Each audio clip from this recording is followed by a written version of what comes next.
Ils arrivent ce vendredi 24 septembre, iPhone 13, Mini Pro et Pro Max, iPad 9, iPad Mini 6 et eux sont déjà arrivés lundi, iOS 15, iPadOS 15, tvOS 15 et watchOS 8.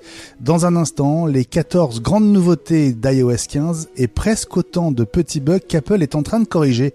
On va tout vous expliquer. Revendre son iPhone, acheter un modèle plus récent, moins cher parce que reconditionné.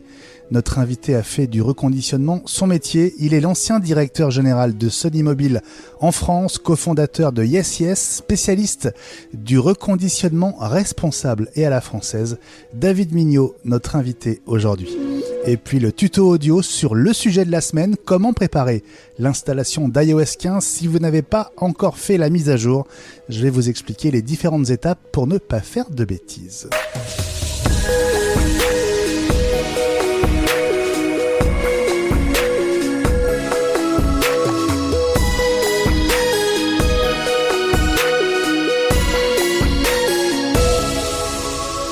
Jeudi 23 septembre 2021, soyez les bienvenus dans ce 57e numéro d'iWeek, la semaine Apple, le podcast. Bonjour, bonsoir à chacune et à chacun d'entre vous.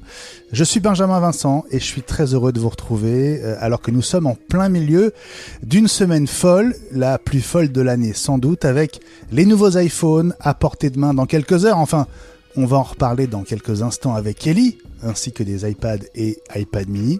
Et les nouveaux OS que nous avons commencé à installer et à essayer depuis lundi soir. Si vous écoutez i5, notre podcast quotidien sur l'actu Apple, vous l'avez remarqué, cette actu est très chargée cette semaine. Merci de nous essayer sur Apple Podcast, puisque vous avez 3 jours d'essai gratuit. Et merci de confirmer votre abonnement à ce podcast payant et à la portée de tous. 3,99€ seulement par mois pour une vingtaine d'épisodes, 5 minutes par jour et 5 jours par semaine. C'est le concept. Bonjour à la team iWeek. Salut à vous les amis. Salut Ellie. Bonsoir Benjamin, bonsoir la team et bonsoir à tous. Salut François. Salut tout le monde, très heureux de vous retrouver en ce mercredi ensoleillé en Bretagne. Et salut Gilles. Salut Benjamin, je suis ravi de vous retrouver tous les 4, pardon. Eh ben on est 5, c'est vrai, tu as raison, tu comptes bien Gilles, on est 5 puisque nous avons un invité cette semaine. Et cet invité, c'est David Mignot. Salut David. Bonsoir Benjamin, bonsoir à tous. Bienvenue à toi dans iWeek, la semaine Apple, le podcast. Ancien directeur général de Sony Mobile en France, rien que ça. C'était des smartphones sous Android, David ? Oui, tout à fait. Quand Sony a fait le virage des smartphones, c'est effectivement sous Android que ça s'est passé, tout à fait. Voilà, vous allez vous dire et nous dire, mais ici c'est iWeek les gars. Bon, justement, David, tu es le cofondateur de YesYes, tu es spécialisé dans le reconditionnement d'appareils électroniques et notamment de smartphones. On parlera tout à l'heure du reconditionnement responsable, c'est une dimension très importante pour vous, je le sais. Mais d'abord la base, on va y revenir, mais vraiment la base en quelques mots, la fiche d'identité de YesYes, nom, prénom, profession. Alors, YesYes, nom, prénom, profession. Alors, le prénom, c'est Yes, le nom, c'est Yes. Donc, ça marche dans les deux sens. Notre profession, c'est quoi ? C'est de reconditionner des produits. Nous sommes reconditionneurs. Alors, on aura l'occasion de parler tout à l'heure, j'imagine, de ce qu'est le métier de reconditionneur. On le fait principalement sur des smartphones, puisque c'est le gros de l'activité. Mais on l'a étendu récemment aux consoles de jeux, notamment la PS4. Et on va l'étendre d'ici la fin d'année sur d'autres catégories, type iPad et MacBook. Et oui, c'est aussi pour ça que ça nous intéresse hautement que tu sois avec nous. On va en reparler avec toi, David, tout à l'heure. Merci beaucoup d'être là. Et puis, avec évidemment, plaisir. Tu interviens quand tu veux sur ces sujets que tu connais bien et qui, je le sais, te passionnent comme nous. Alors, le nombre de la semaine, eh bien, c'est 15. iOS 15, iPadOS 15, tvOS 15, ils sont arrivés, ainsi que watchOS 8. On va revenir sur ces nouvelles versions, François, avec un focus particulier cette semaine sur iOS 15. On parlera des autres la semaine prochaine. On va revenir sur les grandes nouveautés d'iOS 15 et aussi sur les petits soucis de naissance. Bah oui, c'est étonnant. Il y a quelques bugs. C'est étonnant de la part d'Apple, ça arrive jamais. C'est rare. Non, plus sérieusement, ça reste quand même des versions relativement stables. On a dû avoir 7 ou 8 bêtas de mémoire, donc ça tourne bien. Moi, je l'ai installé. Je vous avoue qu'hier, la première journée complète avec iOS 15, j'ai trouvé que la batterie de l'iPhone était descendue très vite. Pareil pour l'Apple Watch, mais je pense que malgré tout, avec la mise à jour, voilà, je pense qu'il recalcule la base Spotlight, il y a pas mal de mises à jour, on en reparlera de petites nouveautés de ce côté-là, donc je pense que toute la partie référencement de ce qu'il y a dans le téléphone doit bouffer un peu de batterie, mais honnêtement, dans l'ensemble, ça tourne bien, et ça... On y reviendra en détail, je vais pas trop me spoiler. Avec grand plaisir, François. Élie, toi, de ton côté, tu ne peux rien dire avant la virgule qui arrive dans quelques secondes, parce que c'est une surprise. Mais dis-nous au moins où tu es. Ben, là, je suis à Nice, hein, donc ça, je n'ai pas bougé. Et en fait, je suis chez moi, mais j'ai réussi à m'échapper du magasin avec un sac et poursuivi par des gens qui disent « Mais qu'est-ce que tu emportes ?» Et comme je suis le chef, ils n'ont pas pu m'arrêter. Bon, dans un instant, vous saurez pourquoi Élie est partie avec ce sac. En attendant, tu peux peut-être nous mettre l'eau à la bouche au moins, avec le menu de ton dîner gastronomique 3 étoiles. Bien sûr. Alors, ce soir, on va avoir une petite entrée qui va être audio-spatialisée, parce que nous sommes restés un peu sur notre faim suite au challenge. Alors, je vous raconte en 30 secondes. Donc, c'était hier matin, on enregistrait i5, donc j'arrive à peine réveillé, et Benjamin me dit « Challenge pour toi, il faut que tu me parles de l'audio spatial sous iOS 15 ».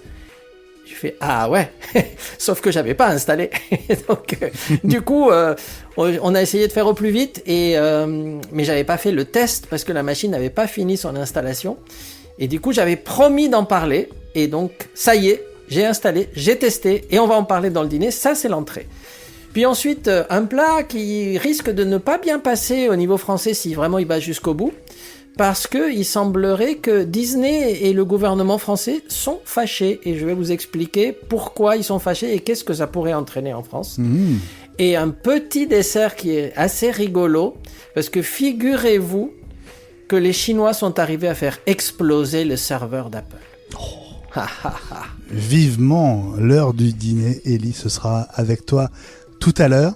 Et puis le tuto audio. Impossible d'échapper à iOS 15. Comment bien préparer l'installation de la mise à jour ? Je sais que beaucoup d'entre vous se sont déjà jetés dessus, sans précaution, mais si vous voulez faire les choses bien, il y a plusieurs étapes à respecter. Voilà, merci de votre fidélité. Vous êtes des milliers chaque semaine à nous écouter, jusqu'en Chine et aux États-Unis. Abonnez-vous au podcast sur toutes les plateformes, c'est gratuit. Idem pour la chaîne YouTube d'iWeek avec mise en ligne de la version vidéo le vendredi.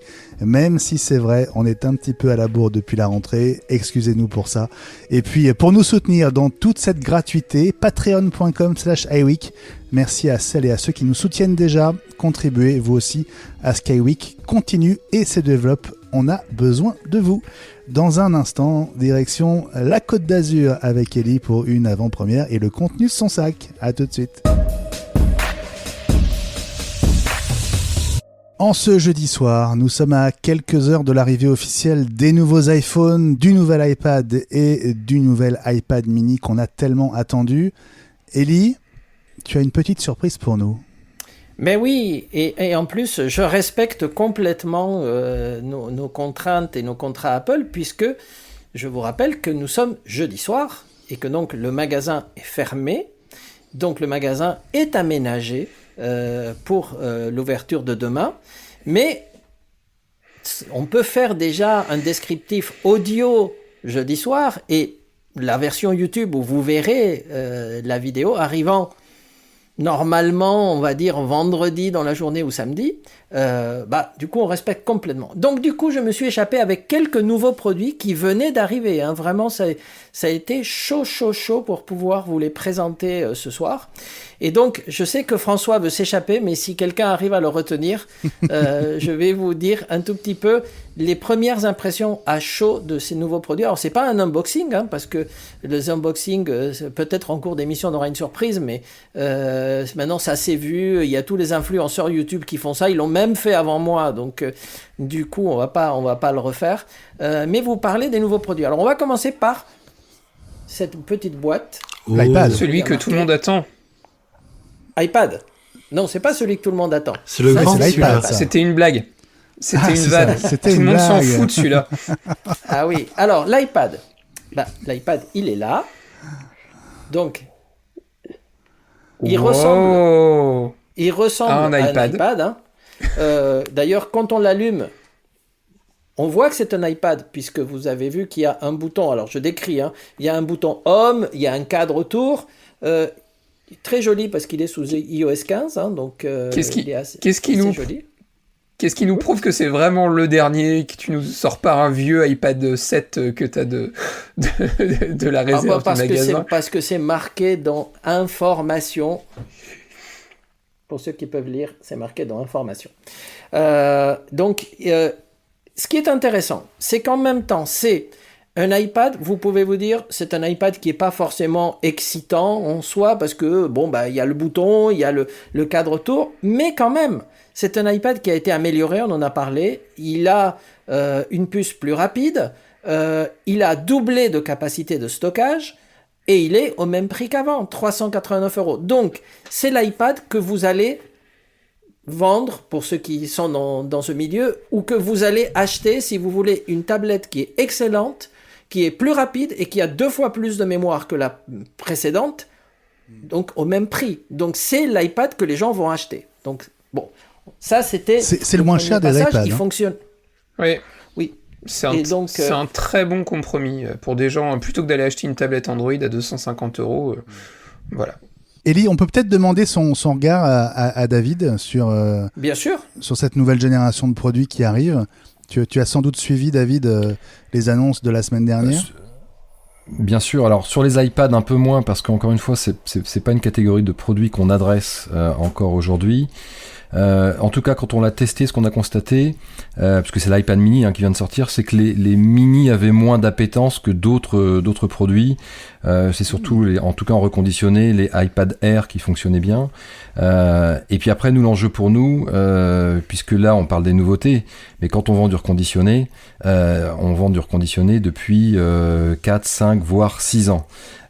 Et d'ailleurs, un des sujets qu'on pourra aborder tout à l'heure, puisqu'on parle d'iOS 15, c'est la rétrocompatibilité d'iOS avec les produits plus vieux. Et on a souvent dit, il y a cette fameuse obsolescence programmée qui empêche etc. Nous, ce qu'on constate, c'est que iOS aujourd'hui est compatible jusqu'à l'iPhone 6S, et je parle d'iPhone, qui a été lancé, si j'ai bonne mémoire, en 2015, donc il y a 6 ans.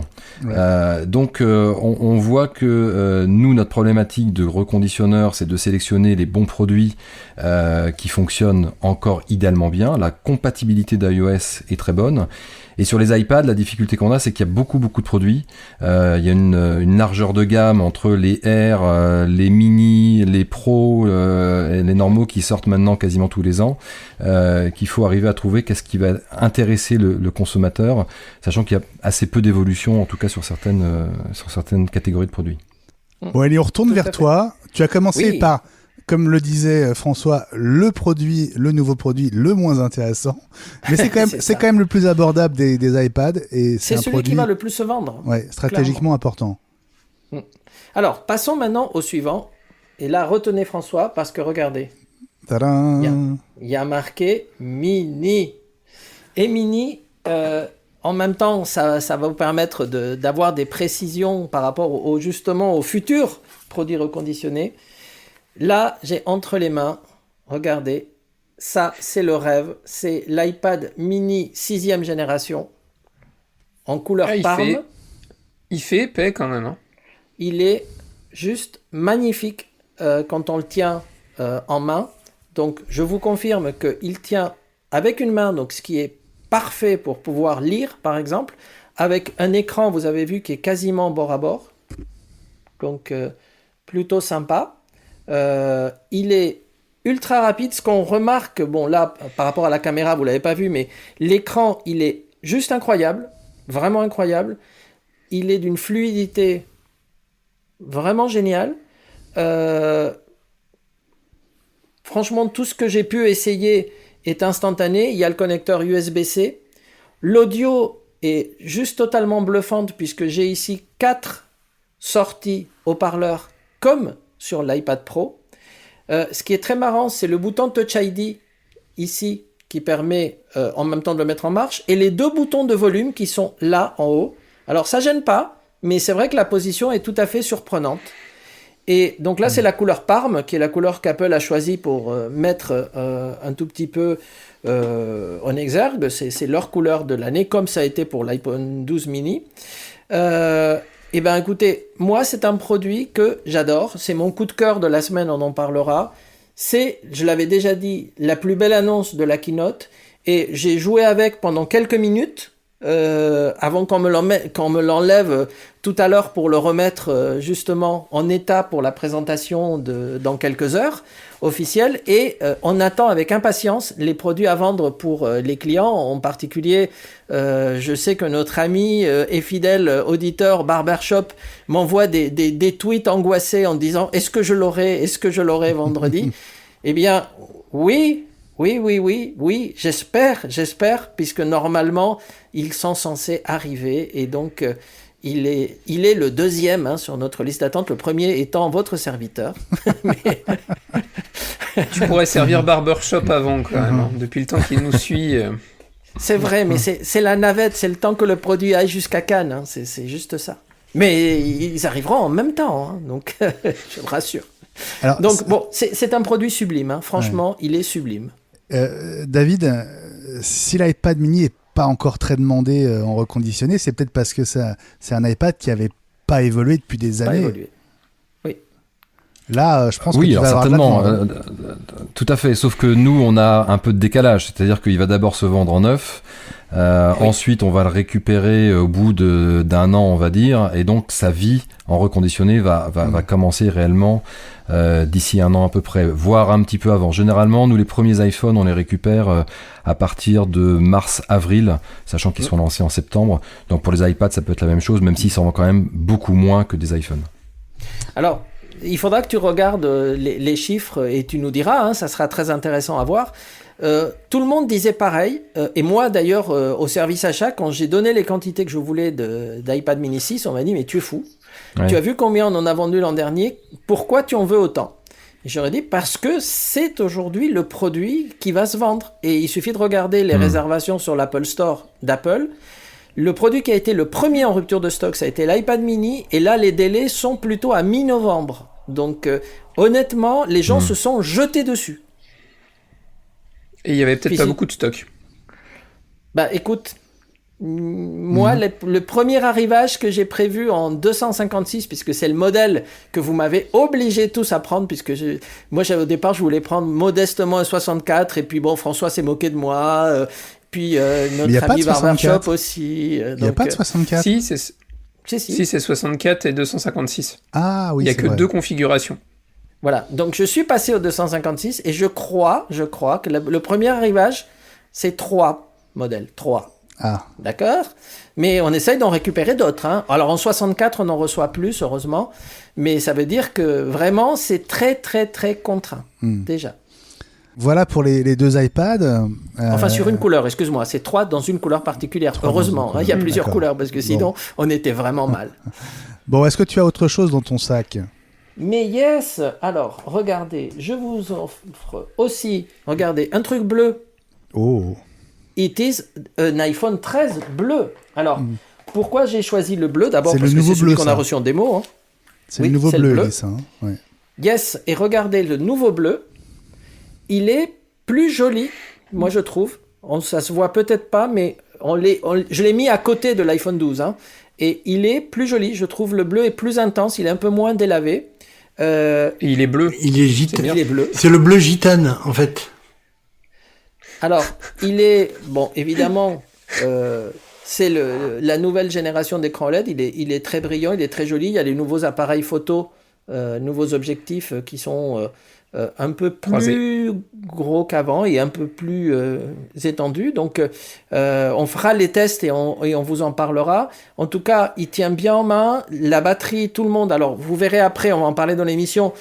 Tous les gens qui les ont testés ont retenu 2 choses, puisqu'on se posait la question, est-ce qu'il faut faire la mise à jour ou pas? Eh bien, tous les spécialistes qui l'ont eu entre les mains disent 2 choses. Premièrement, la batterie, elle est juste incroyable. Donc, le progrès en batterie est vraiment incroyable et les appareils photo valent la peine. Donc, tout le monde, au départ, disait oui, achetez-le si vous achetez tous les ans, mais c'est peut-être pas une grosse évolution. Et maintenant qu'ils l'ont eu entre les mains, puisqu'Apple a prêté, je suppose, un nombre d'unités à pas mal de journalistes et pas mal d'influenceurs, ils disent tous, c'est juste fou, les appareils photo. Alors, oui, la batterie, oui, l'appareil photo. Si les deux ne vous intéressent pas et vous ne voulez qu'un téléphone, bon, il y a d'autres options, mais c'est vrai que apparemment, c'est une mise à jour qui vaut la peine. Voilà. Ça, c'est pour l'iPhone 13. Et le dernier, qui est ici. Vous voyez, il a l'air tout doré dans sa boîte. La boîte est noire, ce qui veut dire que c'est un produit pro. Et voici, hop, l'iPhone 13, donc Pro, qui est en or, gold. Les objectifs, ils font vraiment mastoc, hein, ils font vraiment massif, c'est impressionnant, je trouve. C'est fou, hein, ouais. Ça ressemble à de vrais objectifs, en fait. Comme sur d'appareil photo, ouais, t'as raison. Ouais. Voilà. Et qu'est-ce qu'on peut dire dessus ? Eh bien, l'écran, on a beau dire, on a beau le savoir, en 120 Hz, il est juste magique. C'est-à-dire que je l'ai posé à côté de mon 12 Pro, écran à côté de l'écran, et ben, tu as l'impression que l'autre, c'était celui pas du siècle dernier quand même, mais celui d'il y a quelques années. Il est vraiment, vraiment beaucoup plus brillant. Il est d'une fluidité qui est incroyable. Je pense que le ProMotion joue à fond. Donc, ceux qui avaient des doutes, venez l'essayer. Et puis après, vous déciderez bien sûr. Hein, mais franchement, c'est un produit étonnant. Alors, est-ce qu'il y a des petits bémols ? Eh bien, pas sur cette couleur, parce que le gold qu'ils ont fait, et c'est celui qu'ils ont voulu qu'on mette en démo, donc c'est un tout petit peu, encore une fois, celui qu'ils vont promouvoir cette année, c'est un doré intense sur la tranche, ça fait vraiment bling bling, hein, c'est typiquement le téléphone pour clients saoudiens ou russes, donc c'est vraiment un doré très marqué. L'arrière reste un peu discret, mais on voit que c'est du doré. Par contre, j'ai reçu aussi un modèle Pacific Blue. Et le Pacific Blue, je l'ai mis à côté du mien, hein, qui est un 12 bleu. J'ai trouvé la couleur très très pâle, quasiment délavée. Et la tranche qui sur le mien est bleue, ça se voit qu'il est bleu, sur celui-là, il faut deviner le bleu. C'est presque de l'argenté avec une teinte bleutée. Donc je me suis dit quand même c'est bizarre. Du coup j'ai eu un doute et je suis allé piquer dans notre magasin de Cannes. Ils ont eux un graphite. Puisque Apple change les dispositions, donc je suis allé déballer sournoisement le graphite avant qu'il parte, et le graphite ressemble en fait à de l'argent. Il est tellement pâle que presque on dirait du silver. Je n'ai pas de midnight, comment ça s'appelle, François, la couleur nouvel argent là, lumière stellaire. Lumière stellaire, yes. Merci. Donc en tout cas le graphite ressemble presque à de l'argent d'avant, et la tranche, c'est pas du tout gris, dans les modèles précédents, c'est quasiment argenté. Donc, je me suis dit qu'Apple, cette année, ils sont dans le pastel très clair, et du coup, il y a des gens qui vont être un tout petit peu déroutés, ils vont peut-être adorer, hein, mais moi, j'étais un tout petit peu déstabilisé par le bleu et le graphite. Pas par le gold. Si on aime le bling-bling, le gold, il est bien, et je n'ai pas vu le lumière stellaire pour le moment. Mais voilà, regardez-les bien, ça n'enlève rien du tout à la qualité, à la vitesse, à la qualité de l'appareil photo et à la batterie, mais la couleur va peut-être en surprendre plus d'un, et il faudra choisir la couleur en l'ayant regardé, pour ne pas être déçu, parce que c'est quand même un appareil à un certain prix. Bien sûr. Bon, merci beaucoup Elie pour cette avant-première à quelques heures de l'arrivée officielle de ces produits. David, c'est quoi le modèle d'iPhone le plus demandé en reconditionné chez Yes Yes ? Est-ce que tu le sais ? C'est l'iPhone 8 qu'on vend le plus, iPhone 8 64, dans des couleurs plutôt traditionnelles, hein. Généralement c'est argent et noir qui se vendent le plus. Donc on sait que l'iPhone 8 il est sorti en 2017, donc c'est tous les ans c'est la génération d'il y a 4 ans en l'occurrence qui se vend le plus, donc l'année prochaine on va passer sur l'iPhone XR et puis ça va avancer comme ça. Bon, dans un instant, David, on va revenir vers toi. Tu vas pouvoir nous expliquer en quoi consiste le métier de reconditionneur. nous apprendre aussi à faire la différence entre les marques peut-être les plus connues du grand public et celles qui le sont moins pour l'instant, mais qui font peut-être un meilleur boulot. On va y revenir avec toi, et puis après, on reviendra très largement sur iOS 15, la mise à jour du système de votre iPhone, les principales nouveautés, puis aussi les petits bugs du lancement. Rien de grave, mais on va tout vous dire dans un instant. Yes Yes avec David Mignot. À tout de suite. Vous connaissez Back Market, mais connaissez-vous Yes Yes? C'est l'une des raisons pour lesquelles on a proposé à David Mignot, son cofondateur, de passer cette soirée avec nous, cette semaine avec nous dans iWeek, la semaine Apple, le podcast. David Mignot, cofondateur donc de Yes Yes, cette jeune entreprise spécialisée dans le reconditionnement et le reconditionnement responsable à la française. David, Yes Yes, c'est une entreprise que tu as cofondée il y a 3 ans, hein, il y a très peu de temps. Il y a 3 ans, effectivement, on a lancé le site Yes Yes en février 2018, donc il y a un peu plus de 3 ans et demi. Ouais. Et l'idée, c'est de proposer à la vente des produits reconditionnés en vente directe sur notre site, en vente également dans notre boutique qu'on va développer avec un réseau un peu plus large, et d'adresser également les entreprises, puisque vous savez que les entreprises sont aussi toutes dans des démarches dites RSE, et d'avoir une approche plus proche, plus environnementale en tout cas, et que l'équipement des collaborateurs avec les produits électroniques est évidemment un sujet important qu'on adresse de notre côté avec le reconditionné. Une démarche RSE. La démarche RSE, la responsabilité sociale de l'entreprise, responsabilité sociale et environnementale de l'entreprise.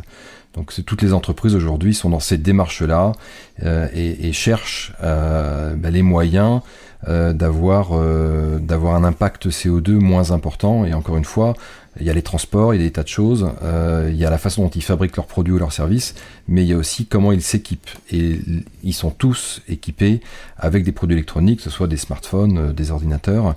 Et là, la question se pose de est-ce qu'il est toujours utile d'acheter du neuf quand on peut acheter du reconditionné avec une qualité de service qui est aussi bonne. C'est dans ce cadre-là qu'on intervient. Alors, pour vraiment faire de la pédagogie, David, c'est quoi un reconditionneur ? Alors, c'est une très bonne question parce qu'en fait, déjà le terme est pas approprié. Reconditionner en soi, ça veut dire mettre dans un nouveau conditionnement. Or, c'est un peu plus complexe que ça. Il faut déjà partir de la base. À la base, c'est quoi ? C'est un produit d'occasion. Alors, si on prend l'exemple d'un téléphone, un smartphone qui a été utilisé pendant 1 an, 2 ans, 3 ans, et le propriétaire veut s'en séparer. Donc il va le revendre à quelqu'un qui va le reprendre, par définition. Ça peut être dans les réseaux opérateurs. Votre opérateur peut vous reprendre votre ancien smartphone, ça peut être à la Fnac, ça peut être dans un distributeur. Vous avez un tas de distributeurs et d'opérateurs qui vont vous reprendre votre ancien téléphone quand vous achetez un neuf. Sauf que leur métier, eux, c'est pas de garder ces téléphones ou de les reconditionner.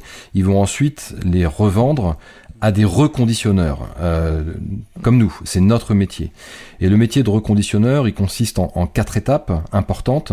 La première, c'est de faire un diagnostic, de vérifier l'état du téléphone. Est-ce que la batterie fonctionne encore ? Est-ce qu'elle est optimale ? Est-ce que l'appareil photo fonctionne ? Est-ce que le tactile fonctionne ? On a toute une série de tests pour vérifier tout ça. Ensuite, on va changer avec des pièces détachées qu'on va remplacer en cas de besoin. La partie réparation, elle est importante parce qu'au-delà de la pièce détachée, il y a la façon dont on le fait. Est-ce qu'on rajoute les joints d'étanchéité ou pas, par exemple. Il y a des blindages qui protègent les nappes, il faut bien rajouter aussi. Et puis ensuite, la dernière étape, c'est le reconditionnement au sens propre du terme dans le packaging. Ça, c'est notre packaging Yes Yes qu'on a développé, mais surtout avec des accessoires, un chargeur et un câble qui doivent être de qualité. Et quand on a fait tout ce travail-là, évidemment, on a effacé les données. Je ne l'ai pas précisé, mais ça va de soi. Toutes les données sont effacées. Donc ça, c'est un travail qui est assez long et qui nécessite une vraie expertise. Et une fois qu'on a fait ça, nos produits sont revendus. Alors soit on le fait en direct comme nous sur notre site, soit c'est revendu sur des canaux de distribution. On va retrouver des opérateurs qui vendent du reconditionné, des distributeurs qui vendent du reconditionné, et des plateformes. Et la plus connue, tu l'as cité tout à l'heure Benjamin, c'est évidemment Back Market, qui est une plateforme de vente de reconditionnés. Ce n'est pas un reconditionneur, mais il vous met en relation avec 1500 reconditionneurs qui sont partout dans le monde, qui font ce métier de reconditionnement. Et à un moment donné, quand vous achetez sur cette plateforme, ça va être un de ces 1500 qui va vous livrer. Ça veut dire 1500 qualités de reconditionnement différentes aussi. Alors c'est là où justement il y a une problématique sur ce marché, c'est qu'il n'y a pas de réglementation. Et dans tout ce que je vous ai cité sur les 4 parties, le diagnostic, les pièces détachées, la réparation et les accessoires, qui sont quand même des choses fondamentales pour un téléphone, il n'y a aucune réglementation à aucun moment. C'est-à-dire que la batterie, on va la changer à un certain niveau. Est-ce qu'elle charge à 80, 85%? Est-ce qu'on prend en compte le cycle de charge? Ça, c'est chaque reconditionneur qui le décide. Les pièces détachées, vous le savez peut-être, mais Apple ne commercialise pas ces pièces détachées. Donc on est sur des pièces détachées compatibles, forcément compatibles. Et donc là aussi, si c'est compatible, il y a les très bonnes qualités qui sont à une qualité équivalente d'Apple. Il y a les moins bonnes, il y a les mauvaises, avec des écarts de prix qui vont du simple au double sur un écran par exemple.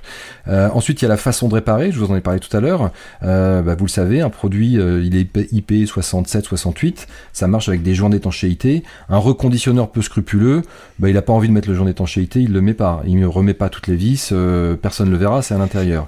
Et le dernier point important sur lequel nous on a innové et on a même investi, ce sont les accessoires, parce que généralement dans le reconditionné, vous trouvez un chargeur et un câble compatibles, pas forcément de bonne qualité, généralement jamais MFI, jamais certifié Apple, et le risque c'est que le chargeur qui est de mauvaise qualité, il y a un risque qui prenne feu, qui mette le feu à votre maison, ce qui est quand même pas cool, mais aussi si le chargeur est de mauvaise qualité, qu'il endommage votre smartphone, qu'il endommage la carte mère. Et nous on est les premiers et encore les seuls, à ma connaissance, à avoir développé nos propres accessoires, donc le chargeur et câble, c'est le câble que je viens de vous montrer, et le chargeur ISIS, qui ont 2 particularités, c'est que 1, ils sont éco-conçus, donc ils sont recyclables, et 2, ils sont certifiés Apple. Nous avons la licence MFI qui garantit que la charge des iPhones, en l'occurrence, quand c'est pour Apple, est optimisée avec ces produits.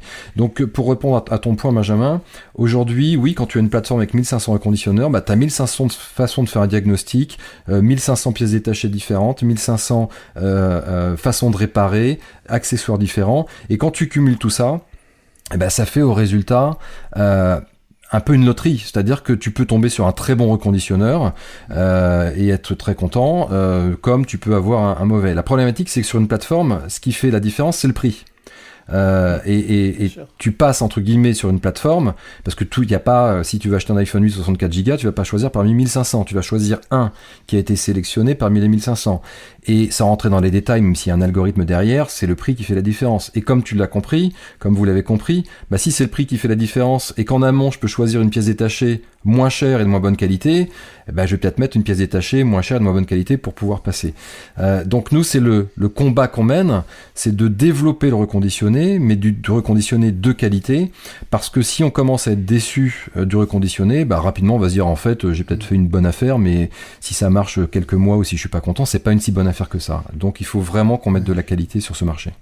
Pourtant, alors 44% des Français ont déjà acheté un produit reconditionné, et ils sont très nombreux à y songer parmi ceux qui ne l'ont pas encore fait. Donc c'est le moment où il ne faut pas faire de bêtises, on va dire. Alors oui, parce que il y a dans les chiffres que tu cites, il y a effectivement 44% des Français qui ont acheté, qui est plutôt bien, mais là-dessus tu en as 34% qui sont déçus. Ou qui ont une expérience moyenne, donc ce qui est pas bon, ce qui est pas forcément ce qu'on recherche. Et comme tu le disais, sur les 56% qui n'ont pas acheté, on a 39% de mémoire qui n'achètent pas du reconditionné parce qu'ils ont des doutes sur la qualité, ils n'ont pas confiance dans la qualité, et on retrouve ça. Alors il y a effectivement 35% des gens qui disent j'ai pas eu l'occasion mais j'y pense, mais encore faut-il rassurer, parce que si tu vas je sais pas, ton collègue, ton voisin, un membre de ta famille te dit moi j'ai acheté mais franchement c'est pas terrible, ça va pas t'inciter à le faire. Donc il y a un vrai enjeu comme vous l'avez compris, sur le développement du reconditionné qui est évidemment important et bon d'un point de vue environnemental. On aurait dû commencer par ça, mais pourquoi on le fait ? Parce que l'impact environnemental d'un smartphone, il est lié à 80% à sa production. Et quand on sait qu'un smartphone, ça peut durer 4, 6 ans, voire plus, on n'est plus comme il y a 10 ou 15 ans où il y avait des révolutions technologiques tous les ans, là il y a des évolutions.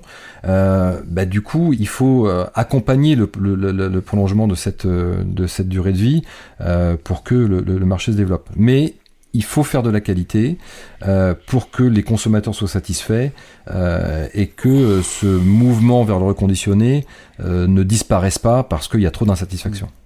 J'ai une question. Que vous avez des questions, mes amis. Gilles.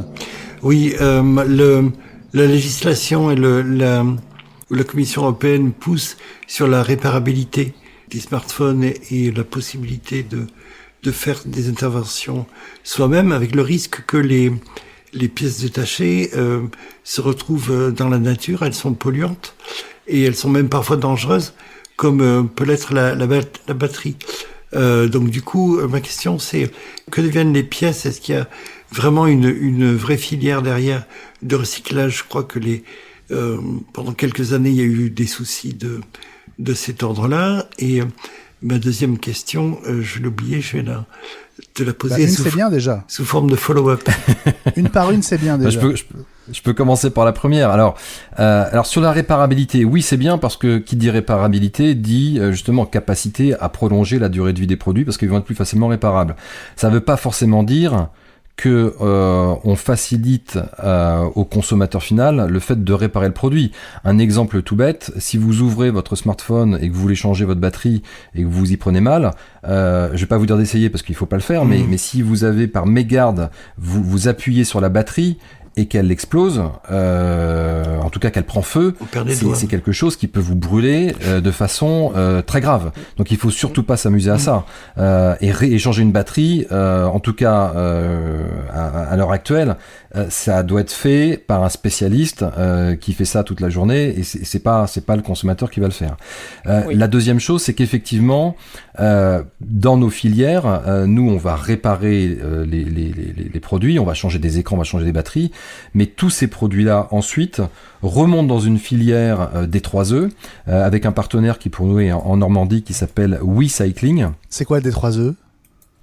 C'est la filière qui va permettre de recycler les produits électroniques. Avec une obligation de recyclage de ces produits. Et donc en l'occurrence, avec notre partenaire, les cartes mères par exemple de produits qui ne fonctionnent plus comportent des métaux précieux. Il y a environ 70 métaux dans un smartphone, il y a une quinzaine de métaux précieux, de l'or, de l'argent. Et donc toutes ces cartes mères, tous ces métaux sont fondus, et ensuite par une méthode d'affinage, on va récupérer, enfin c'est pas nous, mais en tout cas notre partenaire va récupérer les métaux un par un avec des billes d'or, etc., qui vont être réutilisés ensuite pour fabriquer de nouveaux produits. Je vous donne un exemple tout simple. Vous connaissez certainement le Fairphone, qui est un des produits les plus éco-conçus puisqu'il est facilement réparable pour le coup, ou en tout cas changeable. Le Fairphone est fabriqué à partir de métaux qui viennent de notre partenaire WeCycling, donc probablement d'anciens smartphones qui ont été recyclés. Et tout ça, c'est clairement, ça fait partie de notre processus. Évidemment, on ne jette pas à la poubelle des batteries ou des écrans ou des cartes mères, tout ça est recyclé par la suite. Alors votre approche éco-responsable, elle passe notamment par l'emballage, David.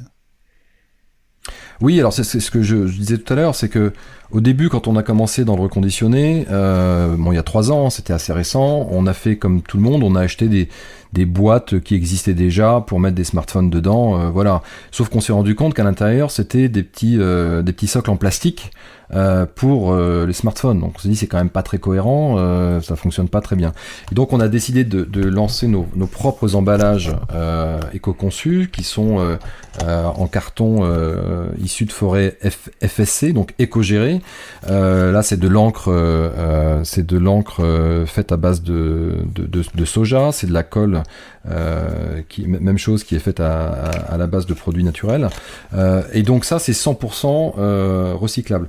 Les accessoires, je vous en ai parlé tout à l'heure, nos accessoires sont également recyclables. Donc on pousse cette logique jusqu'au bout d'avoir des produits, des emballages et des produits que l'on vend qui sont également éco-conçus. Sinon, on ne fait que la moitié du chemin et c'est pas très cohérent. Votre objectif, David, c'est de devenir, je crois, la marque de confiance du reconditionné français. Oui, parce qu'en fait, tu l'as dit, il y a une marque qui est connue aujourd'hui, qui d'ailleurs a fait un très bon travail, il faut le dire, de démocratisation du reconditionné. Il n'y a pas de sujet là-dessus, et tant mieux. Maintenant, encore une fois, ça reste une plateforme avec les avantages de la plateforme et aussi les limites de la plateforme, surtout sur ce marché où il y a besoin de réassurance et de confiance. Et cette réassurance et de cette confiance, elle ne peut être faite que par un reconditionneur qui maîtrise les différents processus. En plus de ça, nous, donc on le fait dans nos propres ateliers, et l'objectif, c'est de développer un réseau d'ateliers boutiques partout en France, de concept store, où on verra les produits, on pourra les toucher, on pourra voir ce qu'ils ont exactement, parce que s'il y a une petite rayure, où est-ce qu'elle est précisément. Et ça sera avec l'atelier qui sera attenant à la boutique, et on verra les techniciens qui réparent à côté. Donc pour rassurer aussi sur le fait que c'est fait sur place, qu'on le maîtrise, et puis s'il y a quoi que ce soit, vous pouvez revenir et on maîtrise tout ça. Donc on veut devenir cette marque qui n'existe pas, en tout cas, de reconditionneur, avec tout ce que ça comporte de réassurance autour de ça. Et le dernier point qui est important, parce que quand on est une marque engagée, c'est d'un point de vue environnemental, c'est aussi d'un point de vue social. Et dans notre projet, depuis le début, on fait de la réinsertion de jeunes techniciens notamment, de moins de 25 ans, qui sont en échec professionnel. Et aujourd'hui, 60% de nos techniciens viennent soit de la mission locale de Caen, puisqu'on est installé à Caen, soit de Pôle emploi, et on les forme. Ils n'ont parfois jamais ouvert un téléphone, mais on les forme à réparer des téléphones. Donc le projet est également un projet environnemental et également social. On tient à cette dimension-là. Élie, François, est-ce que vous avez une question pour David ? C'est intéressant ce que vous êtes en train d'évoquer. C'est vrai que le reconditionné, dans mon réseau, j'ai beaucoup de gens qui ont eu des expériences relativement amères, on va dire, avec des iPhones, avec des batteries qui étaient pas à 100%, qui étaient à 90, 95, qui tenaient pas le coup, etc. Mais je pense que la démarche globale est intéressante, et encore plus avec ce que vous venez d'évoquer, l'aspect social.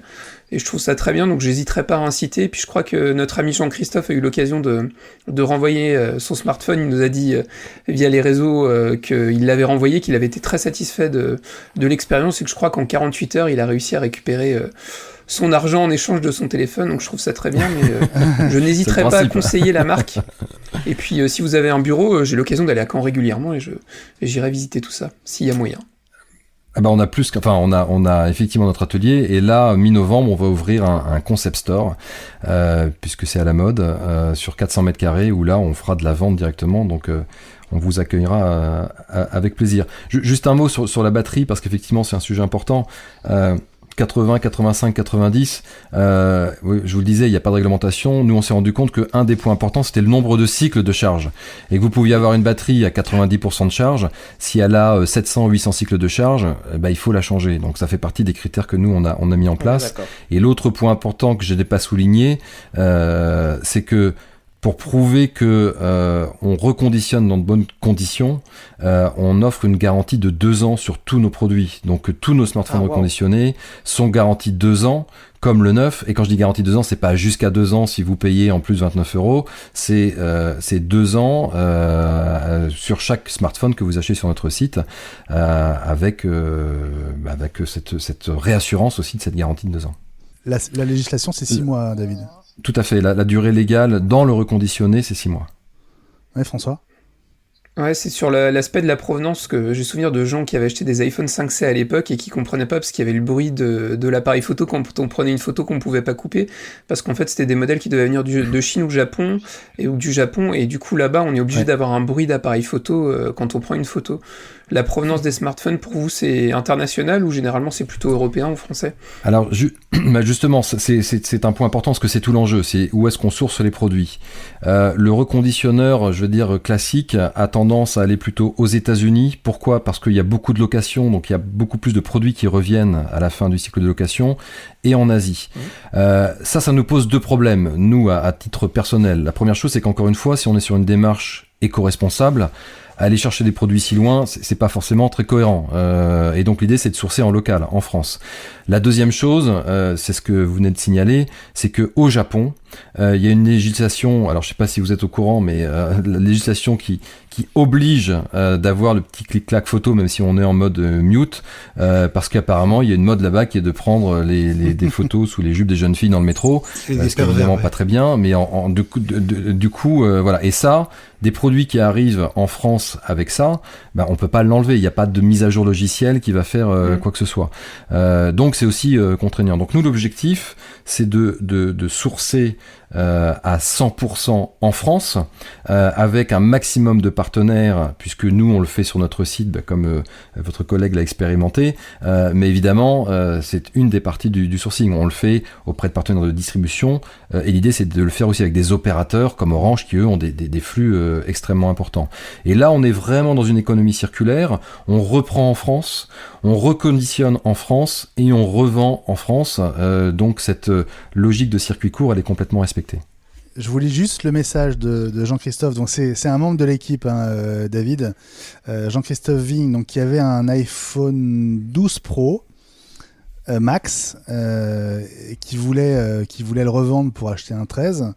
Et il m'a demandé ce que je pensais de Yes. Je dis écoute, je sors de la conférence de presse, ça a l'air sérieux. Et donc il nous a envoyé un message tout à l'heure en disant message pour David Mignot. Je suis très content de Yes, reprise de l'iPhone 12 Pro Max, 850 €. À peine 2 jours après l'envoi, j'ai touché l'argent, c'est top. Voilà. Donc il est content du prix de reprise. Et de la réactivité. Le prix quand même, comment est-ce que vous pouvez être compétitif et pas vendre vos téléphones reconditionnés très très cher, sachant tous les services que vous offrez que n'offrent pas les autres?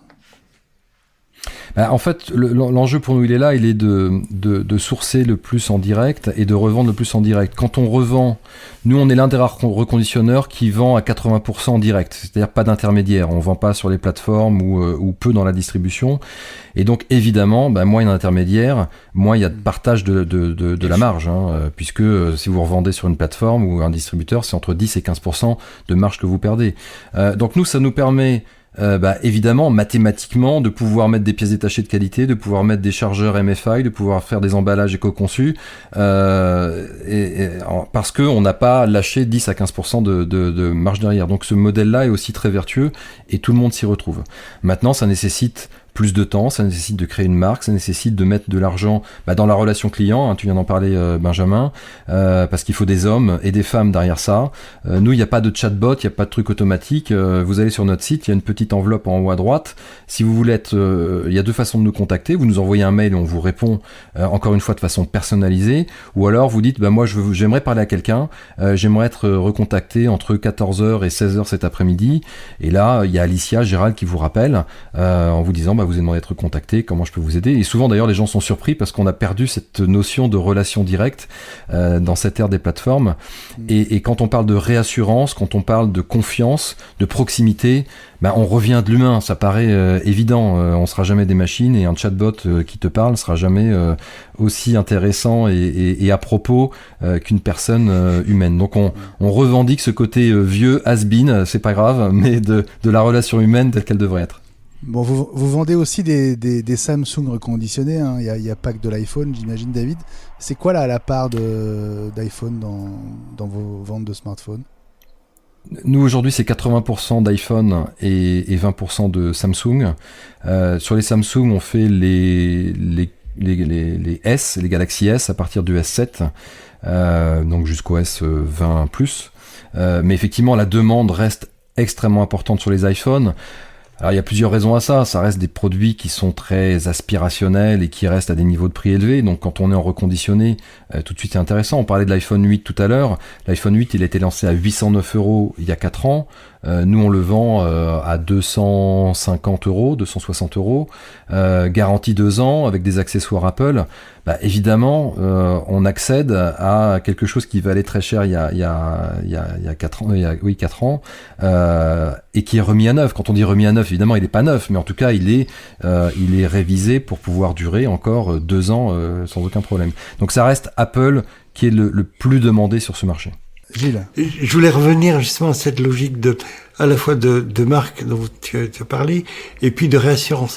Pour vous, est-ce que l'avenir du reconditionné, de façon générale, ça passe par cette logique de marque uniquement sur Yes ou sur une labellisation, une moralisation du secteur avec un gâteau qui grossit, et forcément la part de chacun des acteurs sérieux, on va dire, qui grossit? La problématique sur beaucoup de marchés, c'est que y a souvent cette logique du leader qui prend tout le marché et qui laisse pas de place pour les autres. Et là, on le voit avec Back Market dont on a parlé, qui a une place importante. Malgré tout, nous on pense qu'il y a de la place pour d'autres parce que c'est un marché, et encore une fois je vais pas revenir dessus, on en a parlé, mais une plateforme n'apporte pas toutes les garanties qu'on souhaite avoir sur ce type de produit. Donc on pense qu'il y a de la place pour d'autres. Il va y avoir besoin de marques qui ont une présence physique en France, qui vont avoir des boutiques pour rassurer. Il y aura toujours des gens qui vont dire mais moi en fait je m'en fous un petit peu, je veux juste le meilleur prix, et puis après tant pis, ça dure pas longtemps, tant pis pour moi, voilà. Mais comme tous les marchés, vous prenez le marché de l'automobile, il n'y a pas une marque qui fait des voitures. Il y a des voitures entrée de gamme, milieu de gamme, haut de gamme. Il y a des Volkswagen, des Peugeot, il y a des BMW. Et donc le marché aujourd'hui de reconditionné n'est pas du tout structuré. Et donc on fait le pari qui va se structurer, qu'on va être un des acteurs à participer à cette structuration du marché. Et nous on le fait sous l'angle de la qualité, du service, de la proximité, notamment avec un réseau d'ateliers boutiques. On sera le premier réseau du reconditionné en France. On a prévu d'ouvrir 12 boutiques en France à horizon 2025. Quand je dis des boutiques, c'est pas des petites boutiques, c'est vraiment des concept stores avec de l'espace, de la place et du temps à passer avec les clients. David, on va terminer sur les projets à assez court terme, puisque vous allez faire du reconditionnement d'iPad et de MacBook Pro. Alors ça commence quand et en quoi ça va être différent ou similaire à ce que vous faites déjà sur les iPhones?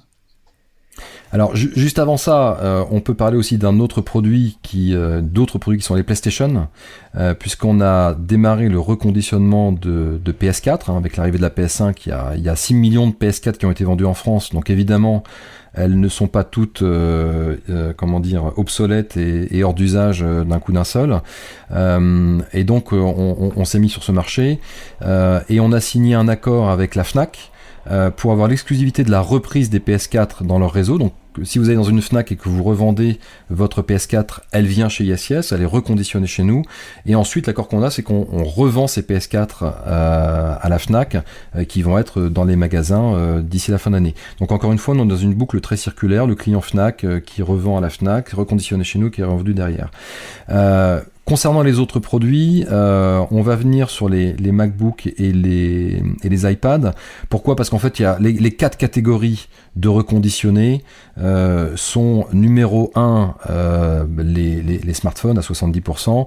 Ensuite, on a les ordinateurs et puis ensuite on a les iPads, les tablettes, on va dire, et les consoles de jeux en 4e position.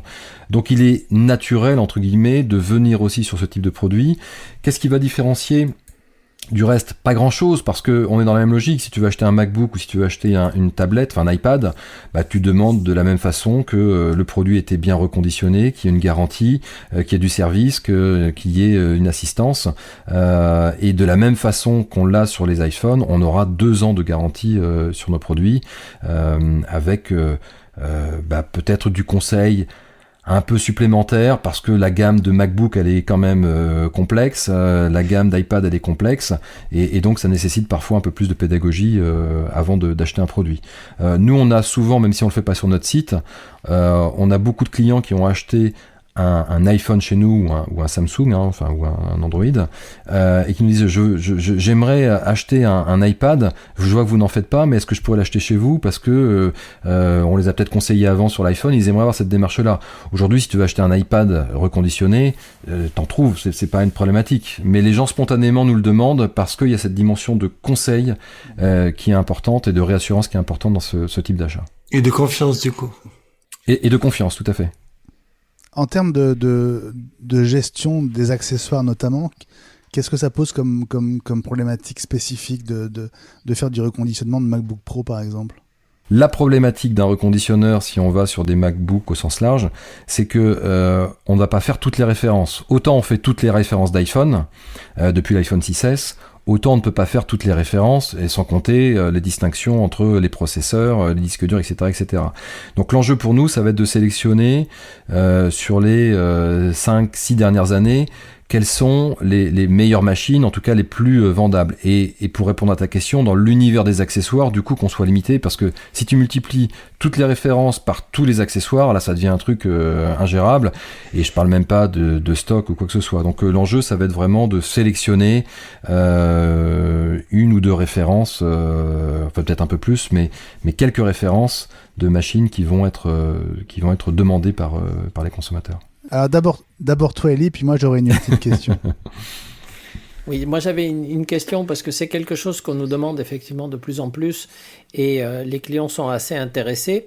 Et le site de vente dont vous avez parlé tout à l'heure, qui est assez populaire, il a des côtés positifs parce que eux ils jouent beaucoup sur une année de garantie. Vous en faites 2, donc c'est encore mieux. Mais il y a un côté qui peut perturber un peu les clients, c'est-à-dire qu'il y a un prix d'appel. Et le prix d'appel correspond à un téléphone dans des conditions qu'ils appellent Rambo, c'est-à-dire qu'il peut y avoir des grosses rayures sur la carrosserie, sur l'écran, etc. Et si on le veut en conditions dites nickel, quelque chose comme ça, c'est beaucoup plus cher. Et en fait, il y a 4 ou 5 qualités différentes pour un même produit avec des prix différents. Et ça, évidemment, c'est pour quelqu'un qui n'est pas habitué, il commande mais c'est pas le bon produit, il reçoit un truc, il dit mais qu'est-ce que j'ai reçu ? Et ça donne ce mécontentement dont on a vu parler. C'est parce que par défaut, évidemment, on se positionne sur le prix le plus bas et du coup le téléphone il est abîmé, il n'est pas en parfait état. Tout à fait. Voilà, donc quelle est votre politique vous justement sur ces qualités de téléphone ? Alors ça, c'est l'une des problématiques qu'on a cherché à simplifier au maximum. Alors, effectivement, Back Market avant avait 5 grades. Et le fameux grade s'appelait Stallone, pas Rambo, mais c'était Stallone. J'ai dit Rambo, mais Stallone, c'est ça. Le grade Stallone, mais on avait compris. Et effectivement, le grade Stallone, c'était le grade, c'était Rocky qui avait cogné ou qui s'était fait cogner, et donc était un petit peu amoché. Comment expliquer à quelqu'un la différence entre un grade correct, un grade bon, un grade très bon, un grade comme neuf. Et là, j'en ai cité que 4 et on avait 5. C'est impossible. C'est-à-dire que même si nous 5, on se mettait autour d'une table en disant bon voilà, on va décider que les grades c'est ça, on va chacun avoir un avis et même nous, on sera pas capable de définir quel produit va dans quel grade parce que la rayure, non, elle est un peu plus grande que ça, non, je la vois plus petite, machin. C'est impossible, c'est ingérable. Nous au départ, on avait fait 3 grades. Le grade bon, le grade très bon, le grade comme neuf. Et on a eu aussi beaucoup de questions parce que quand tu dis un produit est très bon, il va mieux marcher que le grade bon. Non, en fait, c'est juste esthétique. Mais c'est vrai qu'il faut c'est pas si simple que ça. Moi, si on me dit le truc est très bon et l'autre est bon, je vais dire oui, il y en a un qui marche mieux que l'autre, et puis si l'autre est comme neuf, il marche mieux. En fait, non, d'un point de vue technique, les contrôles sont les mêmes, les réparations sont les mêmes, c'est juste le grade esthétique. Mais ça, c'est très compliqué à expliquer. Et donc, on a décidé de nous limiter à 2 grades, et qui fonctionnent très bien. Il y a un grade bon, qui comporte des rayures, mais acceptables. C'est pas les grades de Stallone, justement, c'est pas les grades où le truc défoncé. Et ensuite, on a un grade excellent, qui, comme son nom l'indique, est un produit en excellent état. Il y a peut-être une micro-rayure, il y a peut-être un petit truc, il y a peut-être rien, mais franchement, ça ne vous changera pas la vie. Il y aura une coque, donc on verra pas la différence. Et donc, faut aussi simplifier les choses. Donc nous, on l'a fait comme ça. On a simplifié avec 2 grades. Et aujourd'hui, parce que c'était un peu une question qu'on s'est posée, est-ce que ça va être compris ? Et aujourd'hui, très franchement, il y a assez peu, on l'explique sur le site, et on a très peu de retours sur une incompréhension, et deux, quelqu'un qui serait déçu derrière en disant je suis un peu déçu parce que je pensais que ça serait comme ci et comme ça. Là, je vous invite à lire les avis de nos clients, c'est très transparent, avis vérifié, c'est pas nos potes, c'est des vrais clients qui ont acheté. Lisez ce qui se dit, et généralement les gens sont plutôt satisfaits de la qualité, sont très satisfaits de l'emballage, de la réactivité, etc. etc. Donc on l'a simplifié et ça fonctionne bien. Normalement, c'est 3. Okay. Traditionnellement, dans le marketing, on a toujours 3 qualités, sachant que... Chez Apple? Non, d'une façon générale.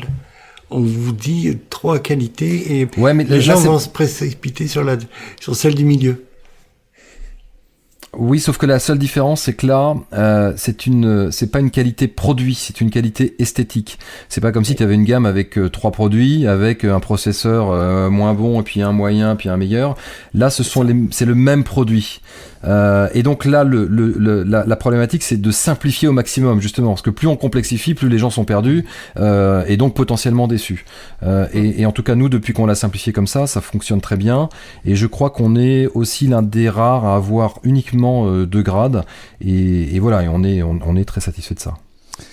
Voilà pour Yes. J'espère que vous avez appris des choses sur le reconditionnement en général, et puis sur cette entreprise française, et vous jouez aussi beaucoup, David, sur ce côté Made in France. Made in France, oui, parce qu'on est en France, on produit en France, on emploie en France, on paye nos impôts en France. Enfin voilà, on fait tout ce qu'on fait, qu'on doit faire correctement, et on le revendique parce que c'est important de le revendiquer aussi. Merci beaucoup d'être avec nous, David, pour cet épisode d'iWeek, la semaine Apple, le podcast. Tu restes avec nous dans un instant. J'ai dit 14, mais il y en a 15 en fait, des grandes nouveautés d'iOS 15. On les examine tout de suite. iOS 15 est arrivé lundi soir, et François, tu t'es lancé dans le catalogage des grandes nouveautés de cette nouvelle version d'iOS. Écoute, je te passe la main et tu vas être notre guide pour les découvrir, ces 15 nouveautés. Ouais, alors on va dire il y en a 14 aujourd'hui, il y en a une 15e qui arrivera à un moment ou à un autre. Mais la vraie question, c'est elle arrivera quand ? Et ça, c'est ce qui est intéressant. En fait, moi, j'ai essayé de farfouiller un peu dans le système. Je me suis aussi pas mal basé sur le site d'Apple, parce que je trouve que le site d'Apple est vraiment très très bien fait. Puis j'ai essayé de distinguer un peu toutes les nouveautés, et puis ça a aussi un intérêt, c'est que ça a rafraîchi la mémoire, en fait. Parce que je sais pas pour vous, mais la WWDC, elle a quand même plus de 3 mois, et il y a certains trucs, en les relistant, je me suis dit, ah oui, c'est vrai qu'il y avait ça, du coup, faudra le tester. Donc c'est vrai qu'il y a eu pas mal de nouveautés. À la keynote, ça avait été un des gros sujets sur FaceTime. Je le rappelle, l'objectif d'Apple, c'est aussi de faire un peu son Teams, son Skype, dans une moindre mesure sans doute, WhatsApp. L'idée, en fait, c'est de réussir à proposer un vrai outil de caméra en distanciel, et pas uniquement, en fait, entre possesseurs d'iPhone ou d'iPad. C'est-à-dire qu'aujourd'hui, avec FaceTime, vous pouvez inviter des gens qui n'ont pas d'appareil iOS ou de macOS directement avec un lien. Vous cliquez dessus, et dans un navigateur, vous êtes capable, en fait, d'accéder à une conversation entre processeurs d'iPhone, donc de vous prendre pour un possesseur d'iPhone. Il y a de l'isolation de la voix, vous pouvez même l'intégrer directement dans un calendrier, il y a l'audio spatial. Enfin, il y a eu vraiment pas mal de nouveautés sur FaceTime, et on sent qu'Apple a vraiment mis le paquet là-dessus, y compris des petites choses qu'on voit déjà sur Skype, comme le mode portrait intégré, c'est-à-dire que vous allez pouvoir, avec votre iPhone, avoir l'arrière-plan flou. Ouais. Ce qui peut être pas mal si vous avez un décor qui est un peu particulier. Je sais pas si vous avez un abat-jour que vous considérez comme pas très joli derrière vous. Vous avez tout à fait moyen du coup de mettre le mode portrait, et auquel cas on verra plus l'abat-jour. C'est pas gentil pour David. Je l'ai pas vu venir celle-là. C'était une petite private joke. Donc c'est vrai que du côté de FaceTime, il y a pas mal de nouveautés, et puis du côté de messages aussi, donc c'est la deuxième grosse catégorie de nouveautés. Alors les images, les liens, c'est simplifié. C'est-à-dire que vous avez directement, en fait, alors on l'a expérimenté, enfin moi je l'ai expérimenté depuis hier, par exemple quand on vous envoie toute une série de photos, au lieu d'avoir les photos qui apparaissent les unes en dessous des autres, ça vous fait un peu un mélange de photos, elles ont pas toutes le même aspect, vous avez moyen de les enregistrer de manière plus facile. Voilà, on sent pareil que Apple essaye de rattraper son retard sur toutes les messageries qu'on peut avoir comme WhatsApp. Il y avait déjà eu beaucoup de nouveautés l'année dernière avec le fait de pouvoir épingler des conversations, le fait de pouvoir citer des personnes. C'est vrai que je sais pas si vous l'utilisez vous, mais moi je trouve ça pratique. pratique, voilà, quand on veut interpeller une personne. Et ce qui est sympa, mais on a pris le réflexe, en fait, de taper le arrobase en début de prénom quand on veut taguer quelqu'un, mais en fait, il n'y a pas besoin de mettre le arrobase, il y a juste besoin de mettre le nom de la personne. Donc voilà, Apple continue à perfectionner et à essayer de rattraper son retard sur WhatsApp, en particulier, et sur Signal. David, tu es sur iPhone ou sur Android ?